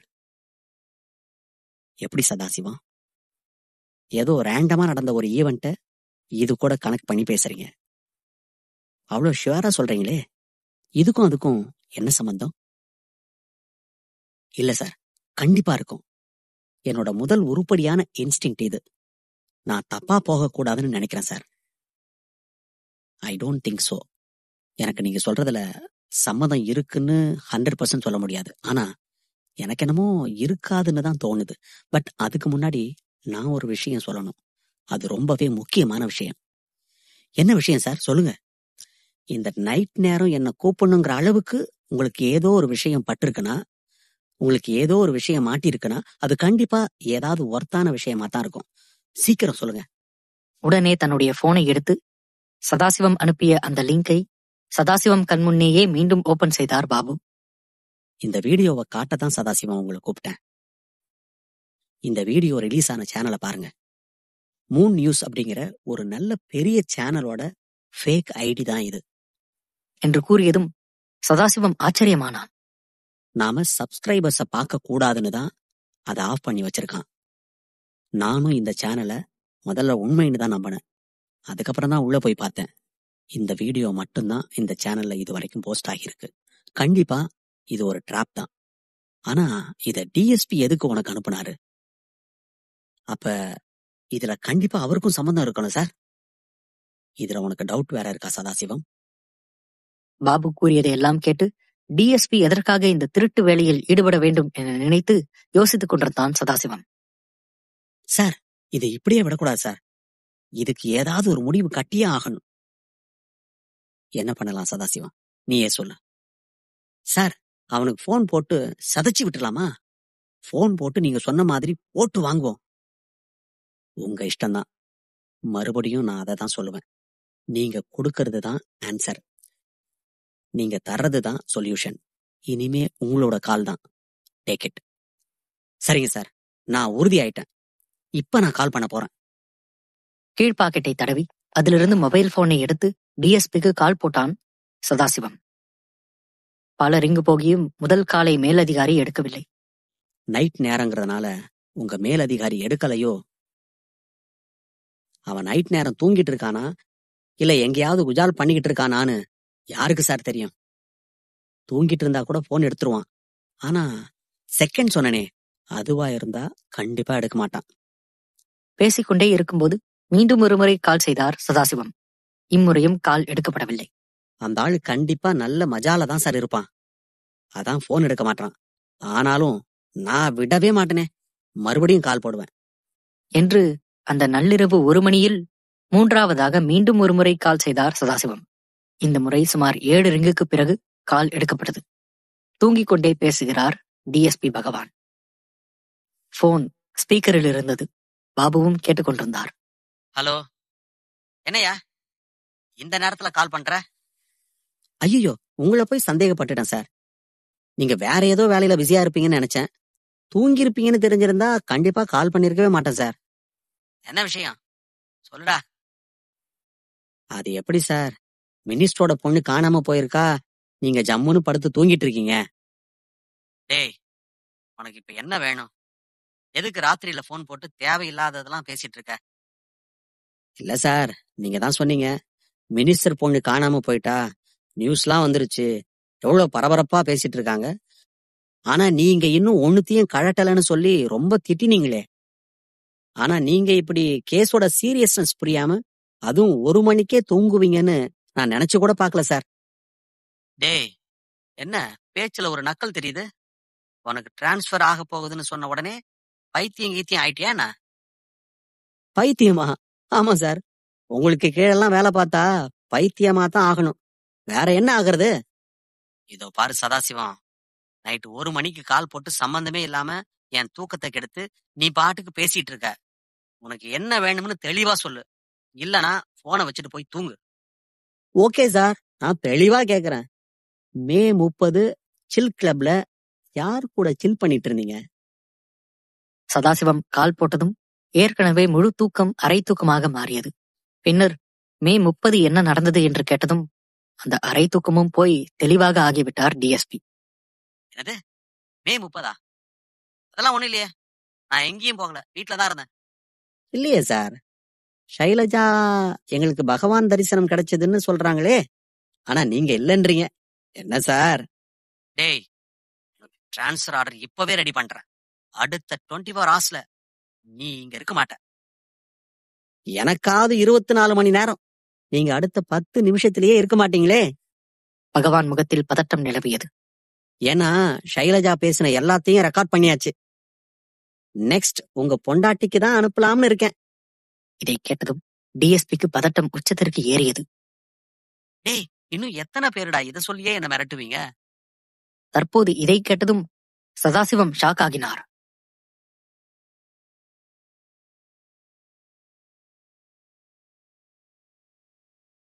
டிஎஸ்பி பகவானுக்கு வேறு ஒரு நம்பரிலிருந்து இது போல மிரட்டல் வந்திருக்கிறது என்பதை அவரின் வாயிலாகவே அறிந்த பிறகு அது யாராக இருக்கக்கூடும் என்ற ஒரு டென்ஷன் சதாசிவத்திற்கு வந்தது. இந்த காலை இவ்வளவு நேரம் ஸ்பீக்கரில் வைத்திருந்ததால் பாபுவுக்கும் எல்லாம் கேட்டுக்கொண்டுதான் இருந்தது. என்ன சார் சொல்றீங்க? ஏற்கனவே உங்களுக்கு ஒருத்தன் இந்த மாதிரி கால் போட்டிருக்கானா? இத பத்தி ஏன் சார் எங்களுக்கு முன்னாடியே சொல்ல? 30ஆம் தேதி ஷைலஜா கிட்ட போனதை எப்படியோ எவனோ தெரிஞ்சு வச்சிருக்கான். அதை எனக்கே தெரியாம வீடியோவும் போட்டோவும் எடுத்து எனக்கு அனுப்பி மிரட்டுறான். நான் சொல்றத கேட்கலனா உன் டிபார்ட்மெண்ட்டுக்கு இந்த மெயில் போகும். அதுக்கப்புறமும் நீ கேட்காம இருந்தா உன் பொண்டாட்டிக்கு இந்த மெயில் போகும்னு சொல்லி என்ன மிரட்டினான். இந்த மாதிரி எத்தனையோ மிரட்டல் நான் என் வாழ்க்கையில பார்த்திருக்கேன். ஆனா இது கொஞ்சம் பொண்ணு சம்பந்தப்பட்ட மேட்டருங்கிறதுனால இது வெளியே தெரிஞ்சா எனக்கு ரொம்ப அசிங்கம். அந்த ஒரு காரணத்துக்காகத்தான் அவன் சொல்றதெல்லாம் கேட்டேன். சொல்றதெல்லாம் கேட்டீங்கன்னா அப்ப அவன் என்னெல்லாம் சொன்னான்? நீங்க என்னெல்லாம் கேட்டீங்க? அவன் எனக்கு ஃபர்ஸ்ட் டைம் போன் பண்ணும்போது நான் கிச்சன்ல என் பொண்டாட்டி கூட சமையலுக்கு ஹெல்ப் பண்ணிட்டு இருந்தேன். கதை பிளாஷ்பேக் செல்கிறது. கிச்சனில் வாய் பேச முடியாத டிஎஸ்பியின் மனைவி சமையல் செய்து கொண்டிருக்கிறார். காலையில் எழுந்தவுடன் என்ன சமையல் என்று டிஎஸ்பி பகவான் பார்க்கிறார். அவரது மனைவியோ சுட சுட வாழைப்பூ வடை செய்து கொண்டிருக்கிறார். ஓ, இன்னைக்கு வாழைப்பூ வடையா? சூப்பர். பிறகு நேற்று இரவு எங்கே சென்றீர்கள் என்பது போல வினவுகிறார் பகவானின் மனைவி.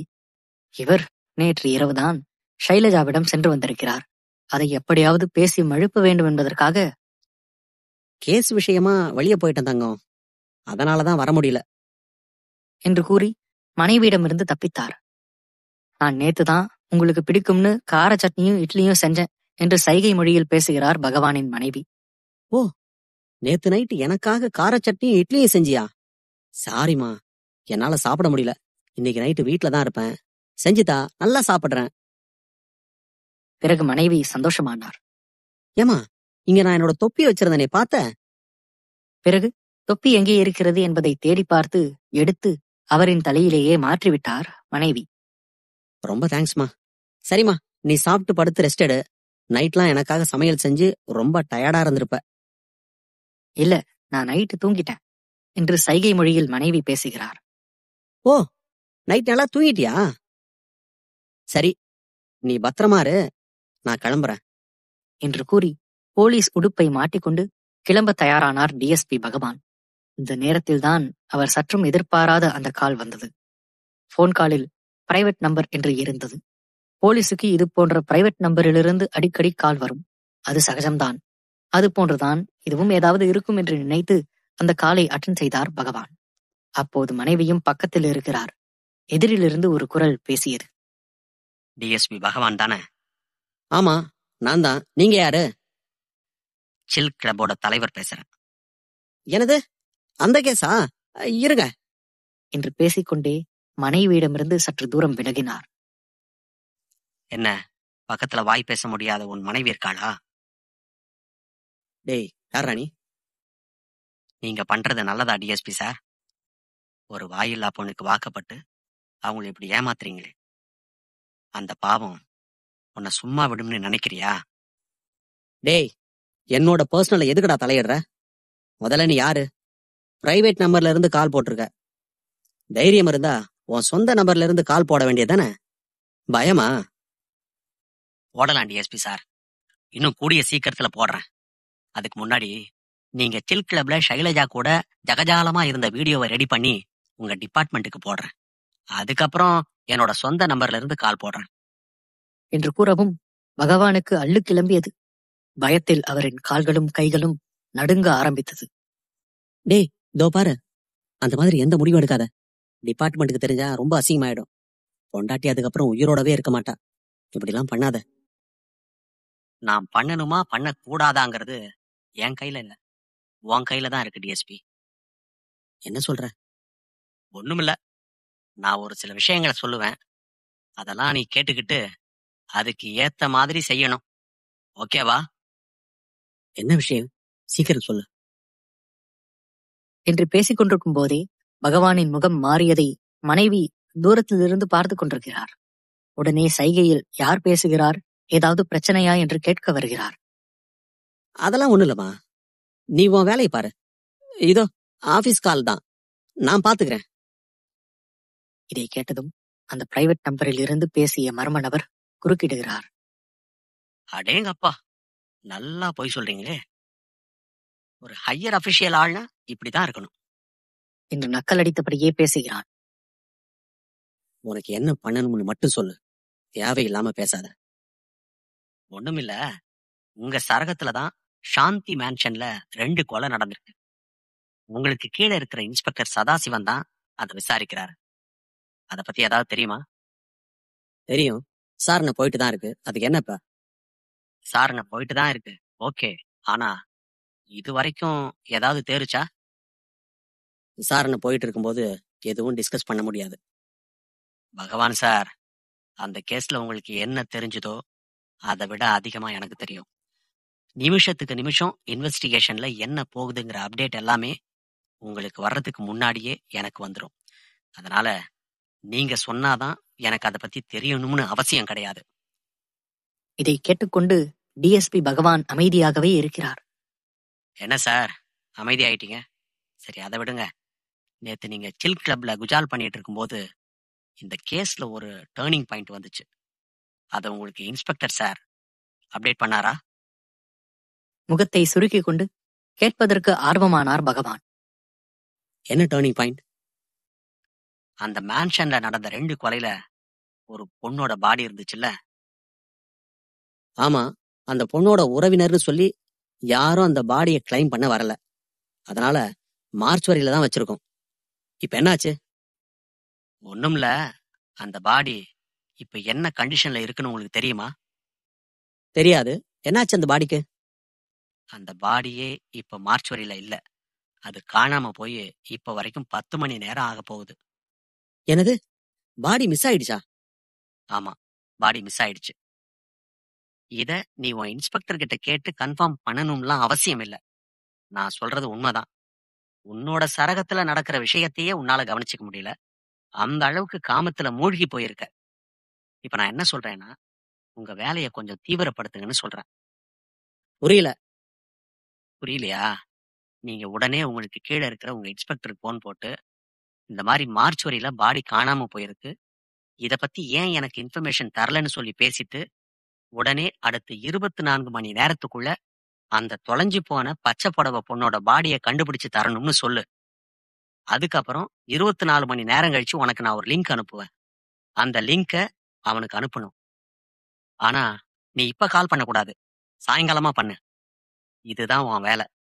இதுல ஏதாவது ஒண்ணு மிஸ் ஆனா வீடியோ தானா உன்னோட பொண்டாட்டி செல்லுக்கும் டிபார்ட்மெண்ட் மெயிலுக்கும் போயிடும்.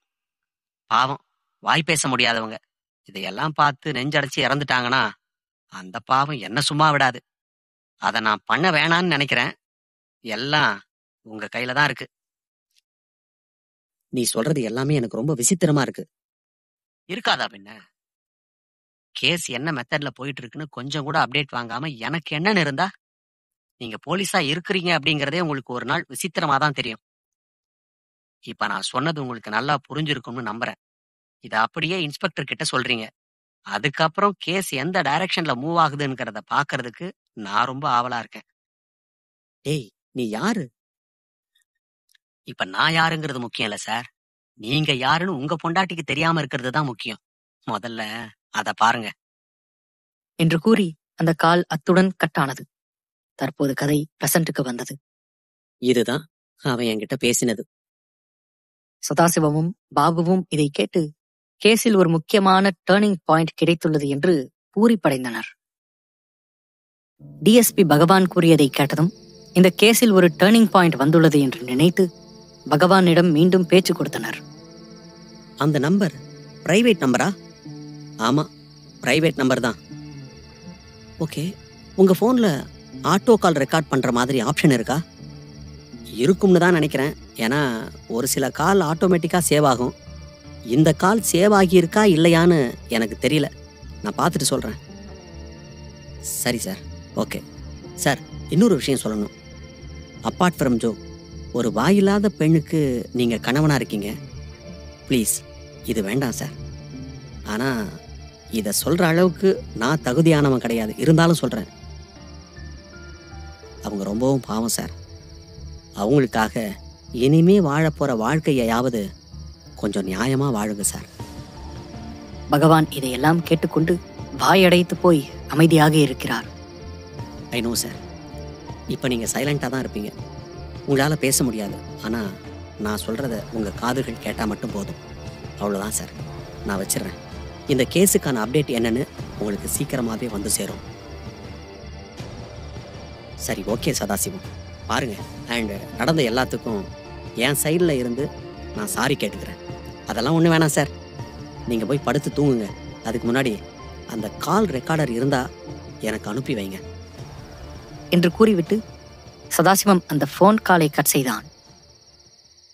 சார், எனக்கு தெரிஞ்சு மணிக்கிட்ட பாத்ரூமில் பேசின அந்த ஆளும் இப்போ டிஎஸ்பி சாருக்கு கால் போட்ட இவனும் ஒரே ஆளாக தான் இருப்பான்னு எனக்கு தோணுது. ஆனால் காயத்ரியோட தம்பி மரணத்துக்கு பின்னாடி என்ன காரணம் இருக்கும்னு என்னால் இது வரைக்கும் கண்டுபிடிக்கவே முடியல. ஸ்டேஷன் லாக்கப்பில் ஜானி இருக்கான், அவனுக்கு இந்த கேஸ் எப்படி தொடர்பு படுதுன்னு தெரியல. அந்த லவ்வர்ஸுக்கும் இந்த கேஸ் எந்த வகையில் சம்மந்தப்படுதுன்னு தெரியல. எல்லாத்துக்குமே கடைசியாக தெரியல அப்படிங்கிற பதில் தான் இருக்குது பாபு சார். ஏதாவது ஒரு விஷயமாவது தெரியும்னு நம்பி தேடுறேன், ஆனால் கிடைக்கல. பசில் மாதிரியே இருக்குது சார். இந்த கேஸை முடிப்போமா மாட்டோமான்னு எனக்குள்ளே நான் அடிக்கடி கேட்டுக்கிட்டே இருக்கேன் சார். சார், என்னை பொறுத்த வரைக்கும் நான் ரொம்ப நேர்மையானவன் தான் சார். அப்பப்போ லஞ்சம் வாங்கியிருக்கேன், ஆனால் இல்லாதவங்க கிட்ட எப்போவுமே வாங்குறதில்ல சார். இருக்கிறவங்க கிட்ட மட்டும்தான் வாங்குவேன். என் வேலையில் நான் சின்சியராக இருக்கணும்னு நினைப்பேன். அப்பப்போ இந்த மாது விஷயத்தில் மட்டும் கொஞ்சம் வீக்கு. எவ்வளோ பெரிய ப்ரெஷரான ஒர்க்காக இருந்தாலும் சரி, இதை முடிச்சுட்டு தான் நம்ம இன்னொரு ஒர்க்குக்கு போகணும்னு நினைக்கிற ஆள். அப்படிப்பட்ட ஆளாக இருந்தேன்னா இந்த கேஸை எடுத்துட்டு அப்புறம் நிறைய டீவியேஷனை அனுபவிச்சிட்டேன் சார். அந்த டீவியேஷன்லாம் எனக்கே தெரியாமல் எனக்குள்ளே நடந்திருக்கு. அதை நினைக்கும் போது ரொம்ப வருத்தமாக இருக்குது. அப்போது நம்மோட உடம்ப நாம் ஆட்டி படைக்கலை, இந்த கேஸ் தான் ஆட்டி படைக்குதுன்னு புரிஞ்சுக்கிட்டேன். இதிலிருந்து வர்றதுக்கு ஏதாவது ஒரு கைடன்ஸ் கொடுங்க சார். பாபு இதையெல்லாம் கேட்டு ஒரு பெருமூச்சு விட்டார். ஏதோ ஒன்றை பேச வருவது போல முன்வந்தார். சதாசிவம், என் வாழ்க்கையில் நான் எதை மறக்கணும்னு நினைக்கிறேனோ, எது இனிமேல் நடக்கக்கூடாதுன்னு நினைக்கிறேனோ அதை இப்போ பண்ண போகிறேன். என்னோடய போலீஸ் கெரியர்லேயே ஒரு டார்க் பீரியட் அதுதான். அதை பற்றி நினைக்கும் போதெல்லாம் எனக்கு மனசு படபடத்துக்கிட்டே இருக்கும். ஆனால் இப்போ நான் அதுக்கு தயாராகிட்டேன். உங்களுக்காக கிடையாது, எனக்காக மட்டும்தான். ஆனால் அது உங்களுக்கு கண்டிப்பாக யூஸ் ஆகக்கூடிய ஒரு விஷயந்தான். என்னது சார் அது? சிந்தாமணி கொலை வழக்கு. சார், இந்த கேஸை பற்றி நான் கேள்விப்பட்டிருக்கேன், ஆனால் பெருசாக எனக்கு எதுவும் தெரியாது. நான் சொல்கிறேன் சதாசிவம், நான் சர்வீஸில் இருந்த டைமில் சிந்தாமணி மேன்ஷன் அப்படிங்கிற ஒரு மேன்ஷனை பற்றி எனக்கு 1998 ஏப்ரல் 14 ஒரு கால் வந்துச்சு. அந்த கால் எடுத்து பேசுகிறப்போ அந்த மேன்ஷனில் யாருன்னே தெரியாத ஒரு பொண்ணு அப்புறம் ஒரு பையனுடைய பணம் இருக்குன்னு சொன்னாங்க. ஆனால் வந்த கால் யார்கிட்ட இருந்து வந்துச்சுன்னு தெரியல. அங்கே போய் நாங்கள் விசாரணையை ஸ்டார்ட் பண்ணுறப்போ அங்கே இருந்த காதல் ஜோடிகள் ஒருத்தங்க தான் அந்த பணத்தை முதல் முறையாக பார்த்தாங்க. என்ன சார் சொல்கிறீங்க? அங்கேயும் காதல் ஜோடிகளா? இருங்க, இன்னும் நிறைய இருக்கு, வரேன். அதுக்கப்புறம் எனக்கு அங்கே ஒரு பலகையும் கிடைச்சிது. ஆனால் அதில் எழுதி இருந்தது என்னன்னா, அமாவாசைக்கு 2 பலி கொடுத்தாச்சு அப்படின்னு எழுதியிருந்துச்சு. அன்னைக்கு அமாவாசை தான் சார். It's unbelievable. இதுக்கப்புறம் இந்த கேஸில் நிறைய பேசலாம், ஆனால் நான் அதெல்லாம் சொல்ல விரும்பலை. நான் ஒரு மேலோட்டமாக தான் சொல்லிட்டு இருக்கேன். கடைசியாக அந்த கொலையாளி யாருங்கிறத 90% கிட்ட நெருங்கிட்டோம். ஆனால் அந்த 10%ல் மாட்டிக்கிட்டோம். என்னாச்சுன்னா, கடைசியாக அந்த கொலையெல்லாம் பண்ணது ஒரு மனநல காப்பகத்திலிருந்து தப்பிச்சு வந்த பொம்பளைன்னு தெரிஞ்சுது. சரி, கேஸ் சால்வ் ஆயிடுச்சு, இனிமே சந்தோஷம்தான்னு நினைக்கிறப்ப தான் அந்த மனநல காப்பகத்தில் இருக்கிற பொண்ணை பிளான் பண்ணி இந்த கொலையில் சிக்க வச்சுருக்காங்க. ஐ மீன், கொலையை வேற யாரோ பண்ணிட்டு அந்த பொண்ணு மேலே பழியை தூக்கி போட்டிருக்காங்க. எவ்வளோ பிரில்லியண்ட்டான ஐடியா பார்த்தீங்களா சதாசிவம்? மனநலம் குன்றியவர்கள் கொலை பண்ணால் அந்த கேஸுக்கு சட்டத்தில் தண்டனை இல்லைன்னு தெரிஞ்சுக்கிட்டு வேற யாரோ கொலை பண்ணி பாவம் அந்த பொண்ணு மேல பழிய தூக்கி போட்டுட்டாங்க. இது எனக்கு தெரிஞ்ச பிறகு ரொம்ப டிப்ரெஸ் ஆயிட்டேன். என்னடா ஒரு நிரபராதிய நம்ம மாட்டி விட்டுட்டோமே, அப்ப குற்றவாளி நம்ம கண்ணு முன்னாடி தான் இந்த உலகத்துல வாழ்ந்துட்டு இருக்கானா அப்படின்னு நினைக்கிறப்போ ஒரு நிமிஷமும் அந்த நினைப்பே என்னை கொன்றுச்சு. அந்த டைம்ல எனக்கு ரொம்ப ஆறுதலா இருந்தது மணிதான். அவன் மட்டும் எனக்கு பக்கபலமா இல்லைன்னா என்னால் அந்த டிப்ரெஷன்ல இருந்து வெளியே வந்திருக்கவே முடியாது. அந்த டிப்ரெஷனுக்காக நான் போகாத டாக்டர் இல்லை, சாப்பிடாத மருந்து இல்லை, உடம்பே ரொம்ப வாடி போயிருச்சு. அப்படி ஒரு பாபுவை அது வரைக்கும் என்னை சுற்றி இருந்தவங்க யாருமே இது வரைக்கும் பார்த்துருக்க மாட்டாங்க. அவ்வளோ ஒரு குற்ற உணர்ச்சி என்கிட்ட இருந்துச்சு. நம்மளால அந்த கேஸை முடிக்க முடியலையே, தப்பான ஒரு ஆளை குற்றவாளி கூண்டல ஏற்றிட்டோமேன்னு ஒரு கில்ட்டி கடைசி வரைக்கும் எனக்கு இருந்துச்சு. இன்னைக்கு டேட் வரைக்கும் அந்த உண்மையான கொலைகாரன் யாருங்கிறத என்னால் கண்டுபிடிக்கவே முடியல. இப்போ இந்த கேஸுமே நீ பார்த்தேன்னா 70% அந்த சிந்தாமணி கொலை வழக்கோட தான் மேட்ச் ஆகுது. அதுவும் மேன்ஷன், இதுவும் மேன்ஷன். அங்கேயும் 2 கொலை, இங்கேயும் 2 கொலை. அங்கேயும் காதலர்கள், இங்கேயும் காதலர்கள். இதெல்லாம் பார்க்குறப்போ எல்லாமே உன்னோட கேஸ் கூட லைனாக கனெக்ட் ஆகுது சதாசிவம். சார், இதை கேட்க கேட்க எனக்கு ரொம்ப இன்ட்ரெஸ்டிங்காக இருக்குது சார். எப்படி சார்? ஒரே மாதிரி பேட்டர்னில் நடந்த கொலைகள் பற்றி கேள்விப்பட்டிருக்கேன். ஆனால் ஒரே மாதிரி இடத்துல ஒரே மாதிரி சினாரியோல 2 வெவ்வேறு கொலைகள், அதுவும் இவ்வளோ வருஷங்கள் கழிச்சு. பா, மைண்ட் ப்ளோன். என்னால் நம்பவே முடியல சார். என்னாலேயே நம்ப முடியல. ஆனால் நம்பித்தான் ஆகணும். இவ்வளோ தூரம் நீங்கள் சொல்லிட்ட அப்புறம் எப்படி சார் நம்பாமல் இருக்க முடியும்? ஆனால் still it's like miracle and impossible sir. இந்த உலகத்தில் இம்பாசிபிள்னு எதுவுமே இல்லை சதாசிவம், எல்லாமே பாசிபிள் தான். இப்போ இந்த கேஸ் பற்றின டீட்டெயில்ஸ் எல்லாமே ஒரு டாக்குமெண்ட்ரியாக ரிலீஸ் ஆகிருக்கு. Wow, super sir. உங்கள் கேஸ்ல இருந்து இன்ஸ்பயர் ஆகி எடுத்த டாக்குமெண்ட்ரியா? நோ சதாசிவம், இந்த டாக்குமெண்ட்ரி என்னோட லைஃப் பற்றி தான். ஸோ என்னோட லைஃப்பில் அந்த சிந்தாமணி கொலை வழக்கு ஒரு பார்ட்டுங்கிறதுனால அது ஒரு எபிசோடாக மட்டும்தான் இருக்கு. Wow, it's great sir. இதுக்கு முன்னாடி என்கிட்ட நீங்கள் இதை பற்றி சொல்லவே இல்லை. சொல்கிறதுக்கு சரியான சந்தர்ப்பம் கிடைக்கல சதாசிவம் சார். கண்டிப்பாக உங்களோட சிந்தாமணி கொலை கேஸை நான் ப்ரீஃப் பண்ணி பார்த்தா எனக்கு ஒரு ஐடியா கிடைக்கும் என்று பேசிக்கொண்டிருக்கும் போது சதாசிவத்திற்கு வாட்ஸ்அப் நோட்டிபிகேஷன் அடித்தது. பகவான் தான் அந்த கால் ரெக்கார்டிங்கை அனுப்பியிருப்பார் என்று வேக வேகமாக போனை எடுத்து வாட்ஸ்அப்பை ஓபன் செய்தார்.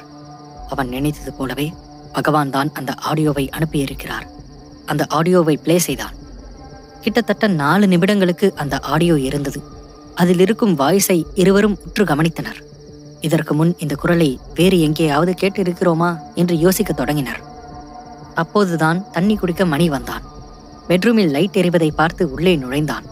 நுழைந்ததும் சதாசிவத்தை பார்த்து, ஓ, நீங்க வந்திருக்கீங்களா என்று கேட்டுவிட்டு பாபு பக்கம் திரும்பினான் மணி. என்னையா, இன்னும் தூங்கலையா? இல்ல மணி, கொஞ்சம் டைம் ஆகும் என்று பாபுவும் மணியும் பேசிக் கொண்டிருக்கும் போது சதாசிவத்திற்கு ஒரு ஐடியா தோன்றியது. சார், இந்த ஆடியோவை மணியை கேட்க சொல்லலாமா? ஐ மீன், அந்த பாத்ரூம்ல பேசின ஆளோட வாய்ஸா இது இருக்க வாய்ப்பு இருக்குல்ல? மணியும் பாதி தூக்கத்தில் இவர்கள் என்ன பேசிக் கொண்டிருக்கிறார்கள் என்பது புரியாமல் தலையை சொரிந்து கொண்டே பார்த்து கொண்டிருந்தான். மணி, இங்க வந்து இந்த வாய்ஸை கேளு. நீ அன்னைக்கு குன்னூர் பப்ளிக் டாய்லெட்ல கேட்டது இந்த வாய்ஸ் தானான்னு கேட்டு சொல்லு. போனுக்கு அருகில் வந்து அந்த குரலை கேட்டான். ஐயா, ஆமாய்யா, இந்த குரல் மாதிரிதான் இருக்கு.